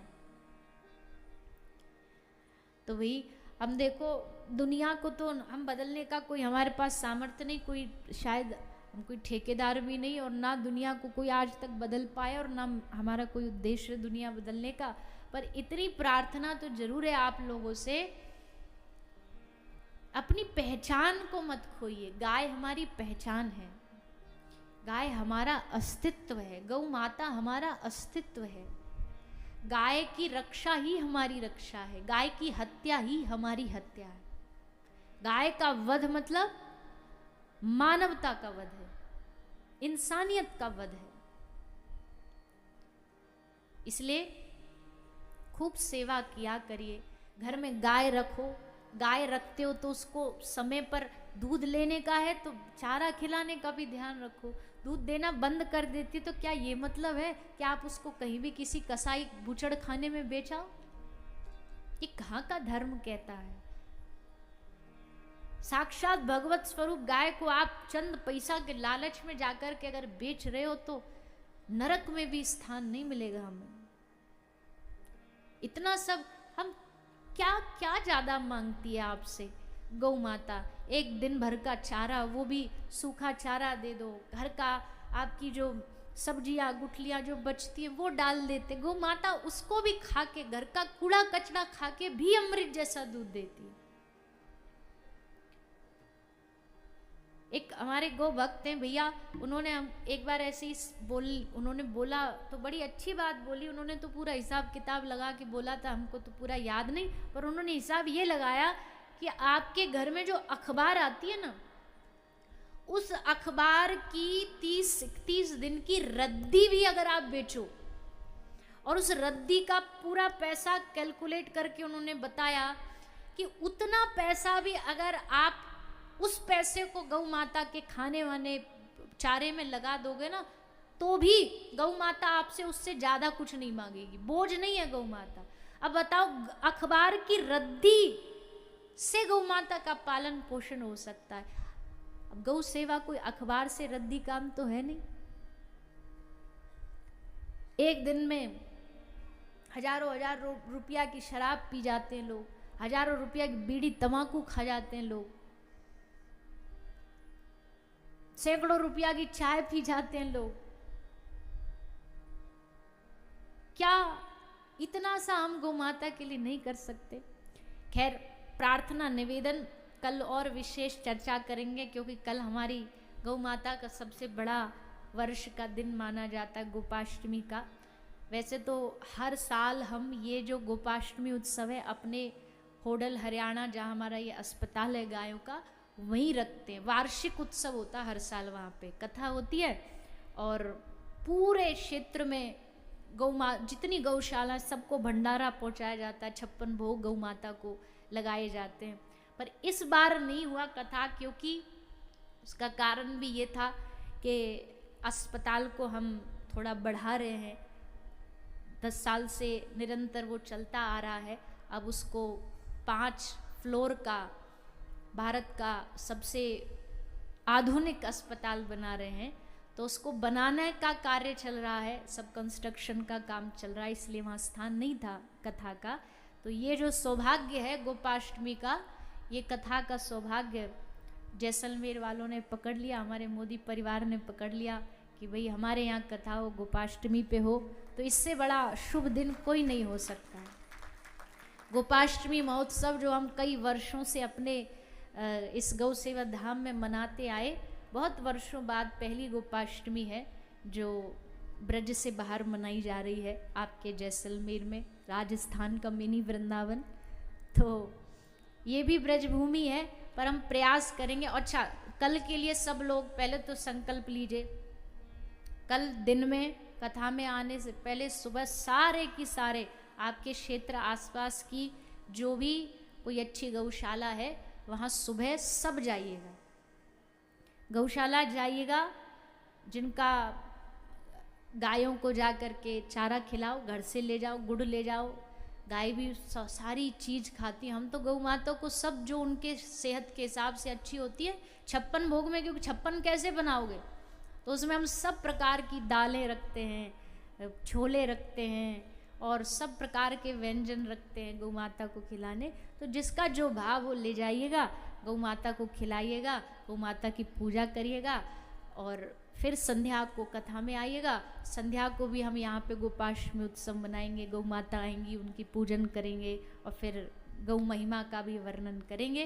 पर सुबह के लिए सब ध्यान रखें, जैसलमेर में भी पता लगना चाहिए कि गोपाष्टमी है। वैसे तो आप सब पूर्व से ही सब परिचित हो, पर अब विशेष पता लगना चाहिए कि भैया कोई कथा चल रही है और कथावाचक ने इनको बोला है कि गौशाला आना है, तो तो पूरी गौशाला क्षेत्र की भरी रहनी चाहिए। गौ माताओं को भी लगना चाहिए ये एकदम से तूफान आया कैसे। ये सारे कल तक तो सो रहे थे, पर ये पहुंचे कैसे। देखो कितना आनंद आता ना, किसी का जन्मदिन हो तो सब लोग आए, उसको अंग्रेजी में एक शब्द है पैम्परिंग, जिसका कोई विशेष दिन होता है ना, उस दिन उसको पैम्पर किया जाता है, मतलब उसके मनपसंद चीज़ें खिलाओ, उससे कोई जैसे किसी का जन्मदिन होता, कोई ऊंची आवाज़ में भी बोल देना तो सामने वाला बड़ा इमोशनल ब्लैकमेल करके कहता आज हमारा जन्मदिन है, हमको डांट रहे हो। तो मतलब उसके शुभ दिन पर हम कुछ उसको उल्टा सीधा नहीं बोल सकते, भले दूसरे दिन लड़ मरो, पर उस दिन बोले आज भी डांटोगे हमको, आज भी बोलोगे, तो उस दिन विशेष ध्यान रखा जाता है। तो हम तो गौ माता का 365 दिन ध्यान रखते, पर कल थोड़ा और विशेष रखेंगे, गाय को भी लगे हाँ आज उत्सव है कुछ, आज शुभ दिन है कुछ। तो कन्हैया ने कल से गैया चराना शुरू किया, उसकी पूरी कथा कल सुनेंगे, पर सुबह सब जाइएगा गौ माता की सेवा करके फिर कथा में आइएगा।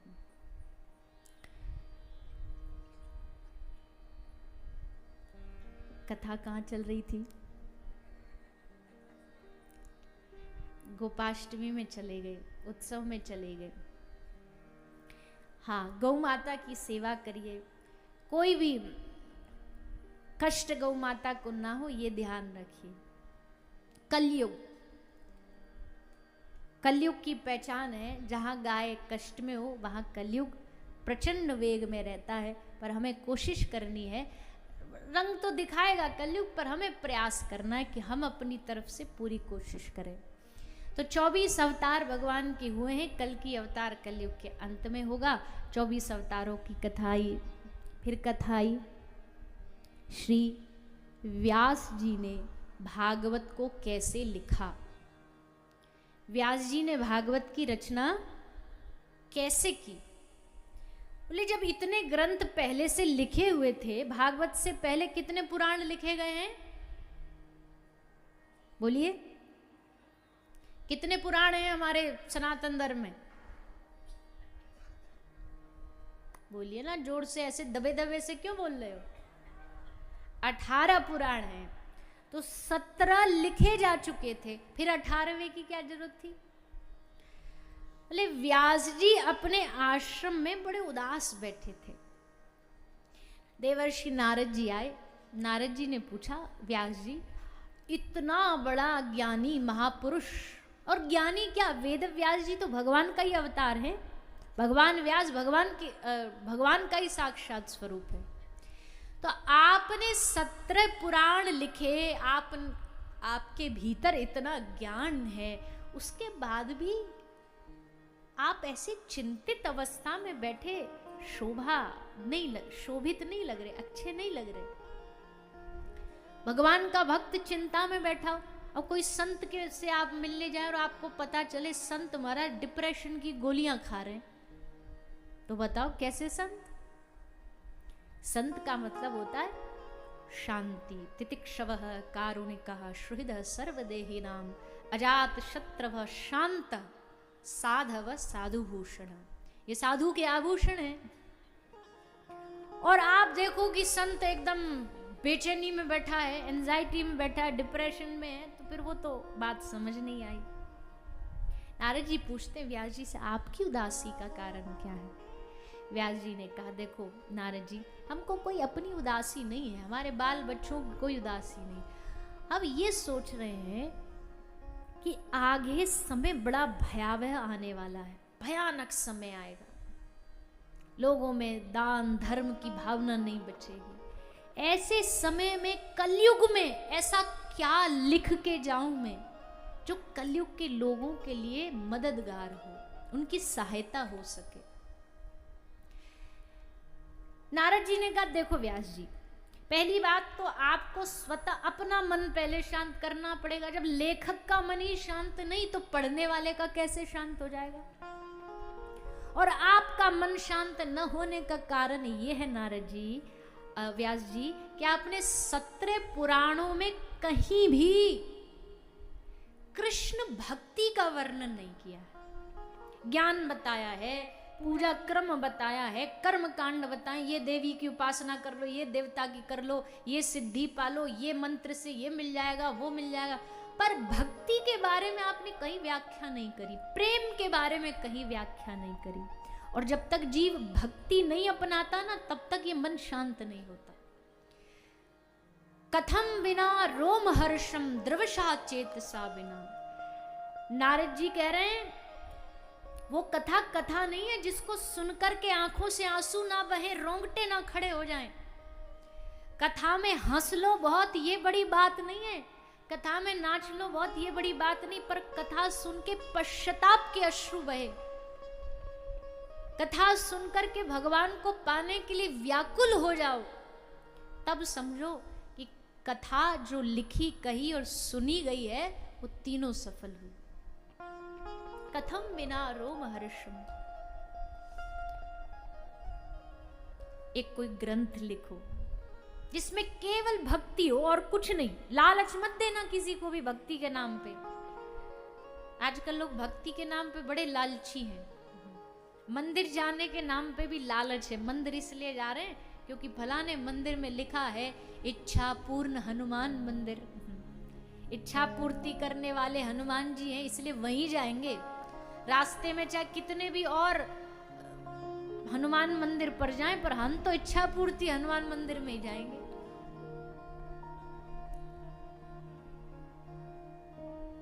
तो ऐसा कोई ग्रंथ नहीं लिखना, आपको भक्ति वाला ग्रंथ लिखना है। तब नारद जी ने कहा, व्यास जी ने कहा हम लिखें तो पर कुछ हमको रॉ मटेरियल भी तो चाहिए। थोड़ा रॉ मटेरियल होगा तो हम उसमें कुछ जोड़ जाड़ के कुछ बढ़िया अच्छा सा बना देंगे। सामग्री चाहिए, तो सामग्री दी नारद जी ने। क्या सामग्री दी? चतुश्लोकी भागवत। 4 श्लोकों की भागवत थी ये, जो 4 से व्यास जी ने बना दी। कितने श्लोकों की? 18,000 श्लोक। चतुश्लोकी भागवत भगवान नारायण ने ब्रह्मा जी को दी, ब्रह्मा जी ने नारद जी को दी, नारद जी ने व्यास जी को दी, व्यास जी ने 18,000 श्लोक बना करके भागवत ग्रंथ की रचना की और उनके द्वारा दी गई श्री सुखदेव जी को। क्योंकि देखो, सामग्री अच्छी हो, दाल है, चीनी है, नमक है, मिर्ची है, धनिया है, गरम मसाला, सारे सामग्री है, सारी इंग्रेडिएंट्स है, पर अब कोई बनाने वाला अच्छा चाहिए। एक घर में 5 महिला रहती हो, 5 में सामग्री घर का मसाला एक ही होगा, पर 5 के हाथों का टेस्ट अलग होगा। होता है कि नहीं? सबका अलग अलग होगा। सामग्री एक कि बनाने का सबका तरीका अलग। किसी के हाथ में स्वाद होता है, कोई स्वाद बनाने के चक्कर में तेल झोंक देगा फिर भी स्वाद नहीं आएगा। तो अब सामग्री आ गई, व्यास जी ने उसको भोजन बना दिया। पर अब तीसरा स्टेप क्या है? भोजन बना भी अच्छा हो, बनाने वाले ने बढ़िया स्वादिष्ट बनाया हो, पर अब सबसे जरूरी महत्वपूर्ण चीज है खिलाने वाला कैसा है। खिलाने वाला बढ़िया होना चाहिए, एकदम ऐसा प्यार से खिलाए, ऐसे बोल बोले कि न खाने वाला भी खाने पे मजबूर हो जाए। कई लोगों की खिलाने की रीति बड़ी मीठी होती है, खाने में स्वाद कम हो जाएगा चल जाएगा, पर उनकी खिलाने का तरीका इतना बढ़िया। अरे कहाँ रोज रोज आप हमारे घर आते हो, एक तो हमारे हाथ से ले लो। अच्छा नहीं लोगे तो फिर क्या बोले, अच्छा रूठ गए क्या हमसे? अब फिर इस चक्कर में कि इनको समझाने के लिए रूठे नहीं लेना पड़ता कि नहीं भैया आपसे रूठे नहीं। वो उनका तरीका है खिलाने का, ट्रिक है खिलाने की। और कई ऐसे माथा फोड़ खिलाते हैं कि मीठी दाल भी फीकी लगे। तो खिलाना भी एक कला है। इसलिए जब भंडारा होता है ना, तो सबसे महत्वपूर्ण उस इंसान को चुनना चाहिए जो खिलाना बढ़िया जानता। और 2 पूड़ी रख करके फिर वो तीसरी में पूछेगी और लोगे, तो पूरा उसमें कहते ना खटाई डाल दी। भाई पूछ क्या रहे हो, रखो।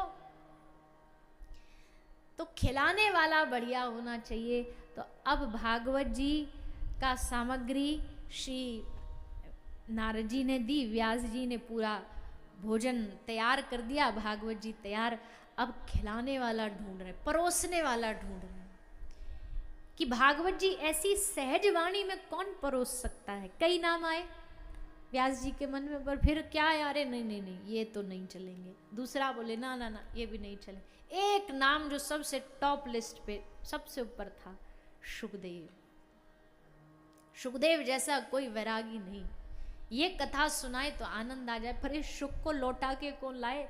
ये तो ऐसा वैरागी है, जन्म लेते ही अपनी नाभि नाड़ी के छेदन का भी इंतजार नहीं किया, पकड़ के खुद ही तोड़ के भाग गए। ऐसे वैरागी सुखदेव जी। उनको यही नहीं पता स्त्री पुरुष में क्या अंतर है। एक गौ माता के दोहन में जितना समय लगता है, इतनी देर से ज्यादा एक जगह रुकते नहीं, तुरंत छोड़ देते वो स्थान। क्यों? ज्यादा देर रुकेंगे तो इस जगह से मोह हो जाएगा। एक साधु क्यों बहता रहता है? बोले बहता हुआ साधु इसलिए अच्छा है, अगर 2 दिन भी एक पेड़ के नीचे आदमी बैठ जाए ना, तो इंसान की मानसिकता ऐसी है, तीसरे दिन पेड़ पे नेम प्लेट अपनी लगा देगा कि मेरी जगह है। अपना बनाने में इसको ज्यादा समय नहीं लगता। अरे तुम पेड़ की बात कर रहे हो? यहाँ कथा में 3 घंटे लोगों की 7 दिन में जायदादें बढ़ जाती हैं। हाँ, ये हमारे जीवन का पूर्ण एक्सपीरियंस से बोल रहे हैं कि पहले दिन जो जहां बैठ गया 7 दिन उसकी जगह ये निश्चित। अब हम नहीं टस से मस होंगे। यहां से होता है ये, वो 7 दिन हम नजर आ जाएगा, अच्छा ये यहाँ बैठा, यहीं बैठा रहेगा 7 दिन। और अगर किसी ने उसकी जायदाद अगले दिन छीनी, उसकी जगह पे पहले कोई दूसरा आके बैठ गया, तो फिर महाराज बोलेगा कुछ नहीं, पर आंखों से घूर घूर के बता देगा कि ये मेरी जगह है। 3 दिन से मैं बैठा था यहाँ, तू कहां से आया? ऐसा है इंसान। इसको अपना मेरा बनाने में चीजों को समय नहीं लगता, 2 मिनट में अपना बना लेता। सुखदेव जी ने कहा हम ज्यादा दिन नहीं रुकेंगे एक जगह पर, नहीं तो फंस जाएंगे वहीं। चलते रहे। अब इस सुख को लौटा के कौन लाए? व्यास जी ने कहा किसी में ताकत नहीं है, बस भागवत जी में शक्ति है। एक काम करो, जैमिनी आदि कुछ शिष्य थे व्यास जी के, कहा जहां सुखदेव बैठ के ध्यान लगा रहा हो ना, वहीं पे जाके भागवत के श्लोकों का उच्चारण शुरू कर दो। देखना कैसे खींच के लाएंगे भागवत की श्लोक। और वही हुआ। सुखदेव जी आंख बंद करके बैठे थे और तभी शिष्यों ने जा करके 10वें स्कंद के श्लोक का पाठ किया। बरहा पीडम नटवर वपुः कर्णयो कर्णिकारम बिभ्रदवासः कनक कपिशम वैजयंतीम च मालाम रंध्राण वेणु रधर सुधया पूरयन गोप वृंदै वृंदारण्यम स्वपद रमणम प्राविशद गीत कीर्ति। बोले भगवान का स्वरूप जानते हो कैसा है? कैसा सुंदर स्वरूप है जानते हो? चांद सा सलोना मुख लटे घुंघराली, भौएं हैं कटीली आंखें तिरछी कटारी, कटार जैसी आंखें तीखे तीखे नेत्र, भौहें जैसे कोई धनुष पर बाण चढ़ा के एकदम बाण मारे। ठाकुर जी अपने नेत्रों से सबको घायल करते हैं। बनमाल गले सोहे मुरली अधर पे, पीत पट झोंका खाए। हवा के साथ ठाकुर जी का पीतांबर जब लहराता है, आहा, उसके पीतांबर नहीं भक्तों का मन हिलोरे लेता है उसके संग संग। या को चंदन सो महके बदन, और नाम क्या है? या को नाम है राधा रमन, या पे मेरो अटक गयो मन। किसी का मन अटकता है रंगों पर, किसी का मन अटकता है मोबाइल पर, किसी का मन अटकता है गाड़ी पर भाग्यशाली है वो जिसका मन श्री ठाकुर जी में अटक जाए, भगवान में अटक जाए। जैसे मछली कांटे में अटक गई, अब लाख बेचारी कोशिश कर ले नहीं छूटती उससे। वैसे जिसका मन एक बार ठाकुर जी ऐसे पकड़ के खींच लेना अपनी ओर, फिर उसके लिए कोई रास्ता बचता नहीं दुनिया में बचने का। बरहा पीडम नटवर वपु, ऐसा स्वरूप का वर्णन किया शिष्यों ने कि सुखदेव जी के शरीर में एकदम बिजली चमक उठी। आंख बंद करके ध्यान कर रहे थे निर्गुण भगवान का, पर सगुण का ऐसा वर्णन सुना ना, खड़े हो गए आसन से, करंट लग गया। कौन है ये, कौन है इतना सुंदर व्यक्ति, इतना सुंदर आज तक किसी के बारे में सुना ही नहीं, कोई ऐसा हो सकता है। पर सन्यासी हैं, अपने आप को रोका। सुखदेव जी ने कहा ना ना ना, तुम एक साधु सन्यासी और रूप पे अटक रहे हो, रूप के मोह में फंसे जा रहे हो। नहीं नहीं नहीं भैया, रूप अच्छा होना कोई बड़ी बात नहीं है, दुनिया में किसी का रूप भी अच्छा हो सकता है। और रूप अच्छा नहीं भी होता तो आजकल तो इतने सारे तरीके हैं रूप अच्छा बनाने के। मैया जाती है ब्यूटी पार्लर में अमावस्या की रात बन के और आती है पूर्णिमा का चंद्रमा बन के। तो अब तो कोई कह ही नहीं सकता कि भैया स्वरूप कैसे पता लगे, होगा कोई अपने लिए सुंदर होगा, तो हमको कोई लेना देना नहीं। हाँ, जितना ये बाहर से सुंदर है उतना स्वभाव से भी सुंदर होता तो कोई बात बनती। बाहरी सुंदरता तो ढल जाएगी, पर स्वभाव की सुंदरता थोड़ी ढलती है। स्वभाव से जो सुंदर है वो अंतिम समय तक सुंदर रहे। तभी शिष्यों ने कहा, लो जी ये लो दूसरा श्लोक। अहो बकीयम स्तन कालकूटम जिघांसया पायदप्य साध्वी लेभे गतिम धातृचिताम ततोन्यम कम्बा दयालुम शरणम व्रजे। भैया हमारे ठाकुर जी को बाहर बाहर से सुंदर मत समझना, बाहर से तो है ये कमाल, बाहर से कमाल है, पर स्वभाव तो इनका एकदम बेमिसाल। मत पूछो इनके स्वभाव के बारे में, ऐसा स्वभाव न भूतो न भविष्यति। अहो बकीयम स्तन कालकूटम, पूतना आई मारने, जहर भर के लाई, कालकूट विष भर के लाई। भगवान ने कहा ना ना ना ना, हम इसको नरक नहीं भेजेंगे, इसने हमको माँ की तरह दूध पिलाया है तो इसको माँ की गति देंगे, इसको देवकी और यशोदा जैसी गति देंगे और मैया जैसी गति दे दी। कम्बा दयालुम शरणम व्रजम, इससे बड़ा दयालु कौन दुनिया में होगा। कोई दुश्मन को माँ की गति देता है? ऐसा स्वभाव है हमारे भगवान का। बस अब सुखदेव जी टिक ना पाए, सुखदेव जी रोक ना पाए अपने आप को। क्या क्या निर्गुण निराकार, क्या भजना है, वो भी एक पद्धति है, पर भैया जो रस सगुन में है ना वो दूसरी जगह नहीं है। सगुन में रस है, भगवान की सेवा में सुख है। अब निर्गुण वाला क्या ही सेवा करेगा बताओ, उसके लिए तो भगवान का ना हाथ है, ना पांव है, ना मुंह है, ना माथा है। सगुन वाले के पास तो सब है। ठाकुर जी के चरणों पे ही बैठे बैठे आधा एक घंटा तो चरणों पे ही निकाल सकता है वो, ध्यान करता करता। ठाकुर जी के चरण में अंकुश है, अंकुश के चिन्ह है, पद्म के चिन्ह है, शंख के चिन्ह है, चक्र का चिन्ह है। वो देखते देखते आधा एक घंटा निकाल देगा उन चरणों को दर्शन करते करते। चरणों की नूपुर, चरणों की पायल,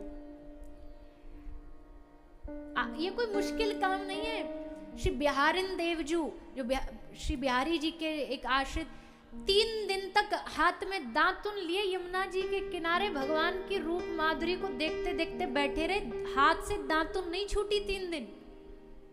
ऐसा अटक गए भगवान में जाके। कोई मुश्किल बात नहीं है। जब मन अटकेगा ना ठाकुर जी में तो ये भूल जाएंगे हम 1 घंटा 2 घंटा 4 घंटा, पता भी नहीं चलेगा। अभी तो जबरदस्ती लगाना पड़ रहा है, एक दिन आएगा जब इससे बाहर नहीं निकल पाएंगे। तो सुखदेव जी को लगा बस अब बहुत हो गया, अब हमको यही चाहिए। शिष्यों से कहा ये श्लोक तुमको कहाँ मिले? शिष्य बोले महाराज जी ये तो अभी ट्रेलर है, बस 2 ही श्लोक सुनाए आपको। ऐसे 18,000 श्लोक हैं हमारे गुरु जी के पास। ले कौन है तुम्हारे गुरु जी? व्यास जी। बादरायण व्यास जी। सुखदेव जी बोला अच्छा तो हमारे पिताजी का ही है ये तो, और जो पिता का सो पुत्र का, तो हमारा खानदानी हो गया। तो अब पिताजी से जाके कहो वसीयत तैयार करें, और वसीयत में हमें और कुछ नहीं चाहिए, उनका आश्रम लेना देना नहीं, ये जिन्होंने लिखा है ना ये हमें श्रवण कराएं। तो शिष्य सुखदेव जी को लेके आए और श्री व्यास जी ने शिष्यों को बड़ी सुंदर ये भागवत 18,000 श्लोकों की परमहंस संहिता श्री सुखदेव जी महाराज को श्रवण कराई। अब देखो भैया, पहले सामग्री चाहिए थी, सामग्री दी किसने बताओ, पता चले कथा में ही बैठे हो कहीं और हो। नारद जी ने। सामग्री के बाद दूसरा स्टेप क्या था? बनाने वाला, बनाया व्यास जी ने। अब तीसरा क्या था? परोसने वाला, परोसने वाले आ गए सुखदेव जी। अब चौथा, परोसोगे किसको? कोई भूखा भी तो चाहिए, जिसके पेट में भूख होगी वही तो खाएगा। अब जो अभी अभी भोजन करके आया हो एकदम गले तक सब भरा हुआ, उसको आप खिलाने लग जाओ, कैसे खाएगा? पचेगा ही नहीं उसको। भूखा चाहिए, प्यासा चाहिए, यानी जिज्ञासु चाहिए, प्राप्त करने वाला चाहिए, जानने वाला चाहिए, ऐसा श्रोता चाहिए जो सचमुच प्यास में बैठा हो भगवत कथा को पीने की। कानों से भी पिए, आंखों से भी पिए, नासिका से भी पिए, जिह्वा से, सब इंद्रियों से भगवान की कथा पिए। ऐसा श्रोता मिलना भी तो बड़ा दुर्लभ है, प्रेमी श्रोता मिलना भी तो दुर्लभ है। ऐसा श्रोता कौन मिलेगा? तब सूत जी ने कथा सुनाई। ऐसा श्रोता इंतजार कर रहा है, प्रतीक्षा कर रहा है गंगा जी के घाट पर। नाम है राजा परीक्षित। देखो, मैं बार बार कहती हूँ, हम सब तो कथा इसलिए डूब के सुन लेते हैं क्योंकि हमको तो पता ही नहीं है कब मरेंगे। आंख पे पट्टी है, पता ही नहीं। पर अगर हम में से किसी को पता हो कि 7वें दिन मरने वाले हैं, तो बताओ, ऐसे प्यार से हंसते हुए, नाचते हुए क्या कथा सुनोगे? बोल 7वें दिन मृत्यु निश्चित है। अरे भैया, 7 दिन में पूरी फिरकी बन के सारी दुनिया में घूम लेंगे, कैसे भी मौत रुक जाए हमारी 7वें दिन। ये कर लो, वो गंडा बांध लो, ये ताबीज बांध लो, उसके पास चले जाओ, ये मंत्र जप लो, सारी जी जान लगा देते, पैसा लगा देते, 7वें दिन मरे नहीं हम। पर 7 दिन बिना मृत्यु की चिंता, एक पल भी दिमाग में नहीं आया कि मरने वाले। अरे मृत्यु तो छोड़ दो, 4 दिन तक तो परीक्षित जी को ये भी होश नहीं रहा कि हमने भोजन, पानी, जल कुछ पिया है कि नहीं पिया। चौथे दिन सुखदेव जी ने कहा, हे राजन, अब थोड़ा जाओ उठ के और थोड़ा जलपान। परीक्षित जी ने हाथ जोड़ के कहा, हे गुरुदेव, ये भोजन जलपान के चक्कर में ही तो हमने पाप किया था। भूख के कारण ही तो संत के गले में सर्प डाला था, और फिर आप उसी में लगा रहे हो। 7 दिन का एक एक पल कीमती है। केवल कथा, आप कथा श्रवण कराइए, भोजन होता रहेगा। निरंतर बैठ करके सुखदेव जी ने कथा को श्रवण किया, कराया, और परीक्षित जी ने सुना। ऐसे कथा के श्रोता हैं राजा परीक्षित। सूत जी महाराज राजा परीक्षित की कथा से पूर्व उनके वंश की कथा सुनाते हैं, पांडवों की कथा सुनाते हैं। पांडवों की कथा बड़ी सुंदर है, सब जानते हैं आप, पर हम उसको प्रणाम करते हुए, क्योंकि बहुत सुंदर सुंदर उसमें प्रसंग भी हैं, प्रयास करेंगे कुछ प्रसंगों को कल की कथा के माध्यम से सुने। श्री परीक्षित राजा का प्रागट्य कैसे हुआ, राजा परीक्षित को भगवान से दर्शन कैसे हुआ, क्योंकि संसार में एक ही जीव ऐसा है जिसने जन्म से पहले भगवान का दर्शन किया।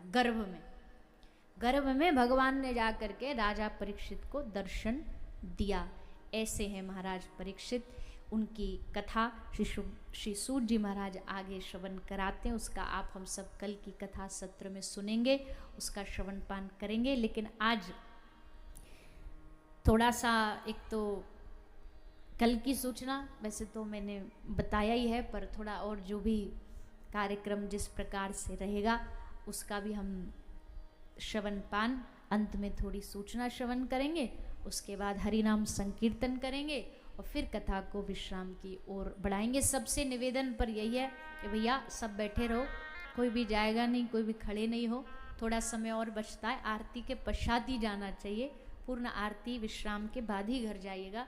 तो सब बैठ करके श्रवण करें और उसके बाद सभी संकीर्तन में प्रवेश करें।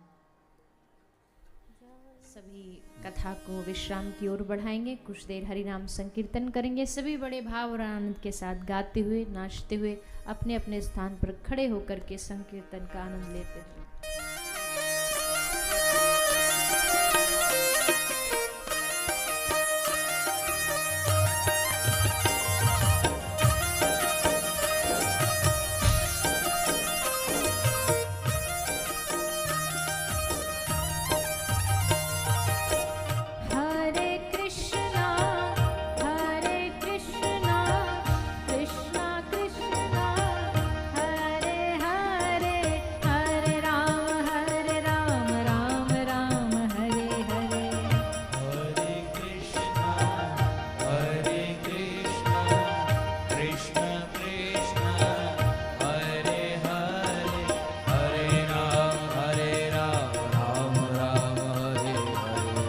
Hare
हाथ उठाकर हरे कृष्णा मंत्र का जाप करेंगे। हरे कृष्णा हरे कृष्णा कृष्णा कृष्णा हरे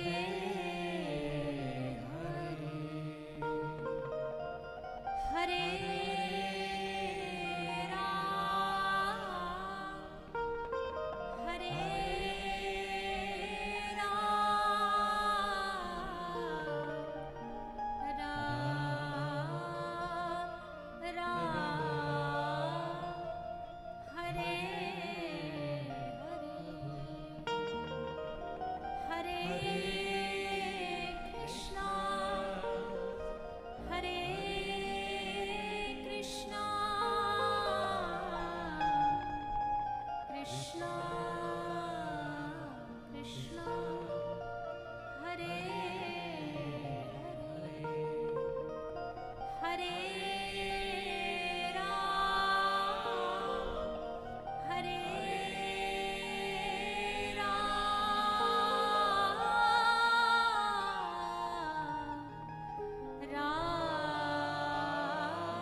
वृंदावन बिहारी लाल की, राधा रानी सरकार की, श्रीमद् भागवत महापुराण की, गौ माता की, भारत माता की, सत्य सनातन धर्म की जय जय श्री राम, जय जय श्री राम, जय जय श्री राम। निताई गौर हरि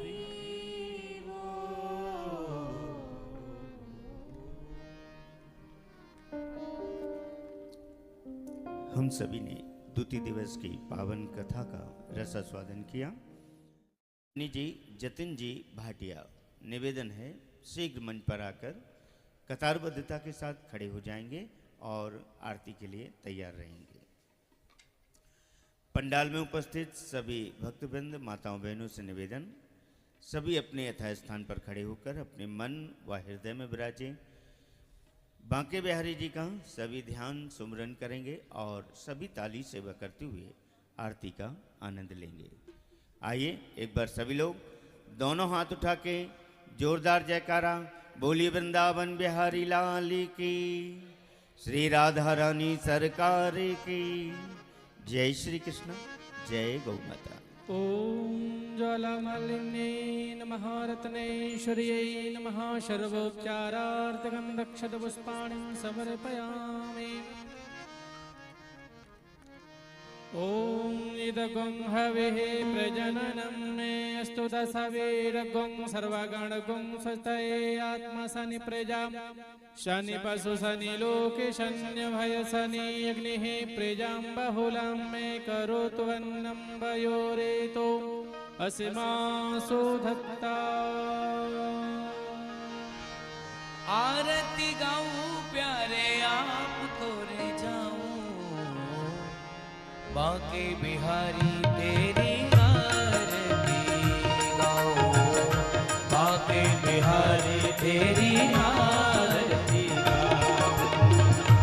आरती गाऊं प्यारे आपको रे जाऊं, आरती गाऊं प्यारे आपको रे जाऊं, आरती गाऊं प्यारे आपको रे जाऊं, बांके बिहारी तेरी आरती गाऊं, बांके बिहारी तेरी आरती गाऊं। हाय मोर मुकुट तेरे शीश पे सोहे, मोर मुकुट तेरे शीश पे सोहे। हाँ प्यारी वंशी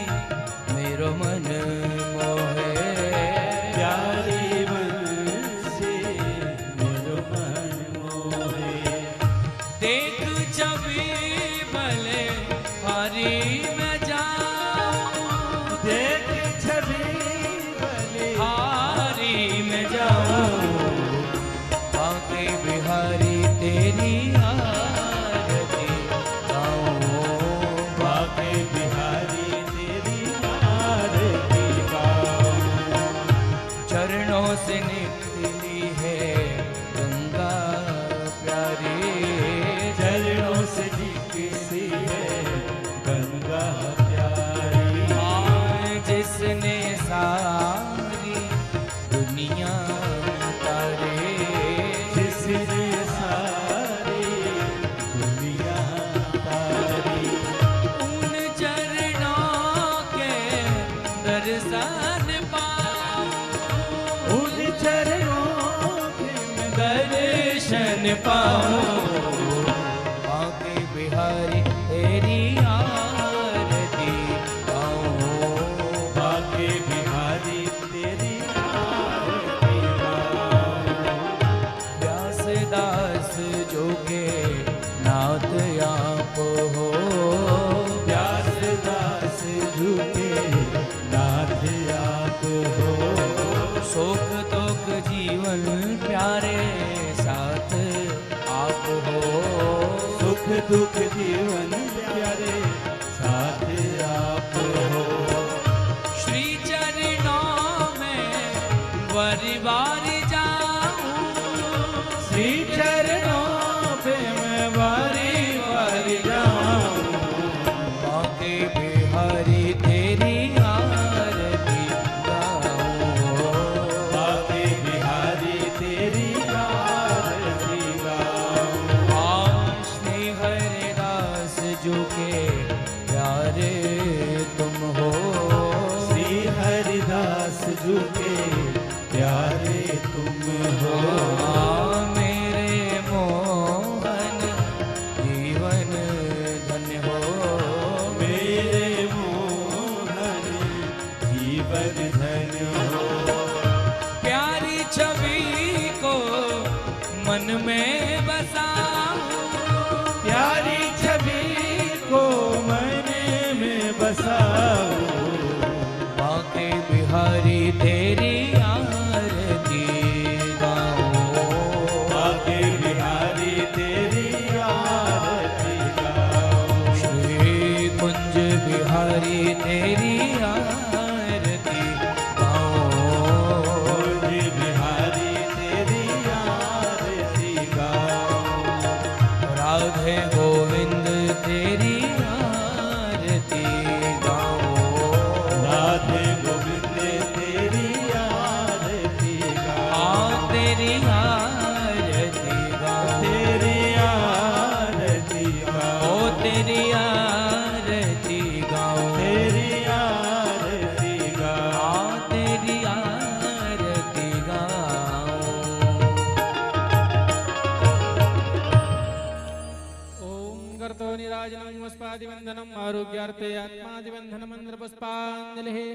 ओम द्योः शान्तिरन्तर्जगं शान्तिः, पृथिवी शान्तिरापः शान्तिरोषधयः शान्तिः वनस्पतयः शान्तिर्विश्वे देवाः शान्तिर्ब्रह्म शान्तिः, सर्वगं शान्तिः शान्तिरेव शान्तिः सामा शान्तिरेधिः। हरिः ओम जतनेन जनमयजन्त देवास्तानि धर्माणि प्रथमान्यसन्नः, ते हनाकं महिमानः शचन्त चित्रपूर्वे साध्याः शन्तिदेवाः। हरिः ओम एकदन्ताय विद्महे वक्रतुण्डाय धीमहि तन्नो दन्तिः प्रचोदयात्। सेवन्तिकावकुलचम्बकपाटलाब्जे पन्नः गजाति करवीररसाले पुष्पे, बिल्वप्रवाल तुलसी दलमञ्जरे भेतां पूजयामि जगदीश्वर मे प्रसीदाम्। नानासुगन्धपुष्पाणि यथा कालोद्भवानि च, पुष्पाञ्जलिर्मया दत्ता गृहाणा परमेश्वरः। मन्त्रपुष्पाञ्जलिं समर्पयामि श्रीमद्भागवत महापुराण पुरुषोत्तमाय नमः। बोलिए भागवत महापुराण के, वृंदावन बिहारी लाल के, व्यास जी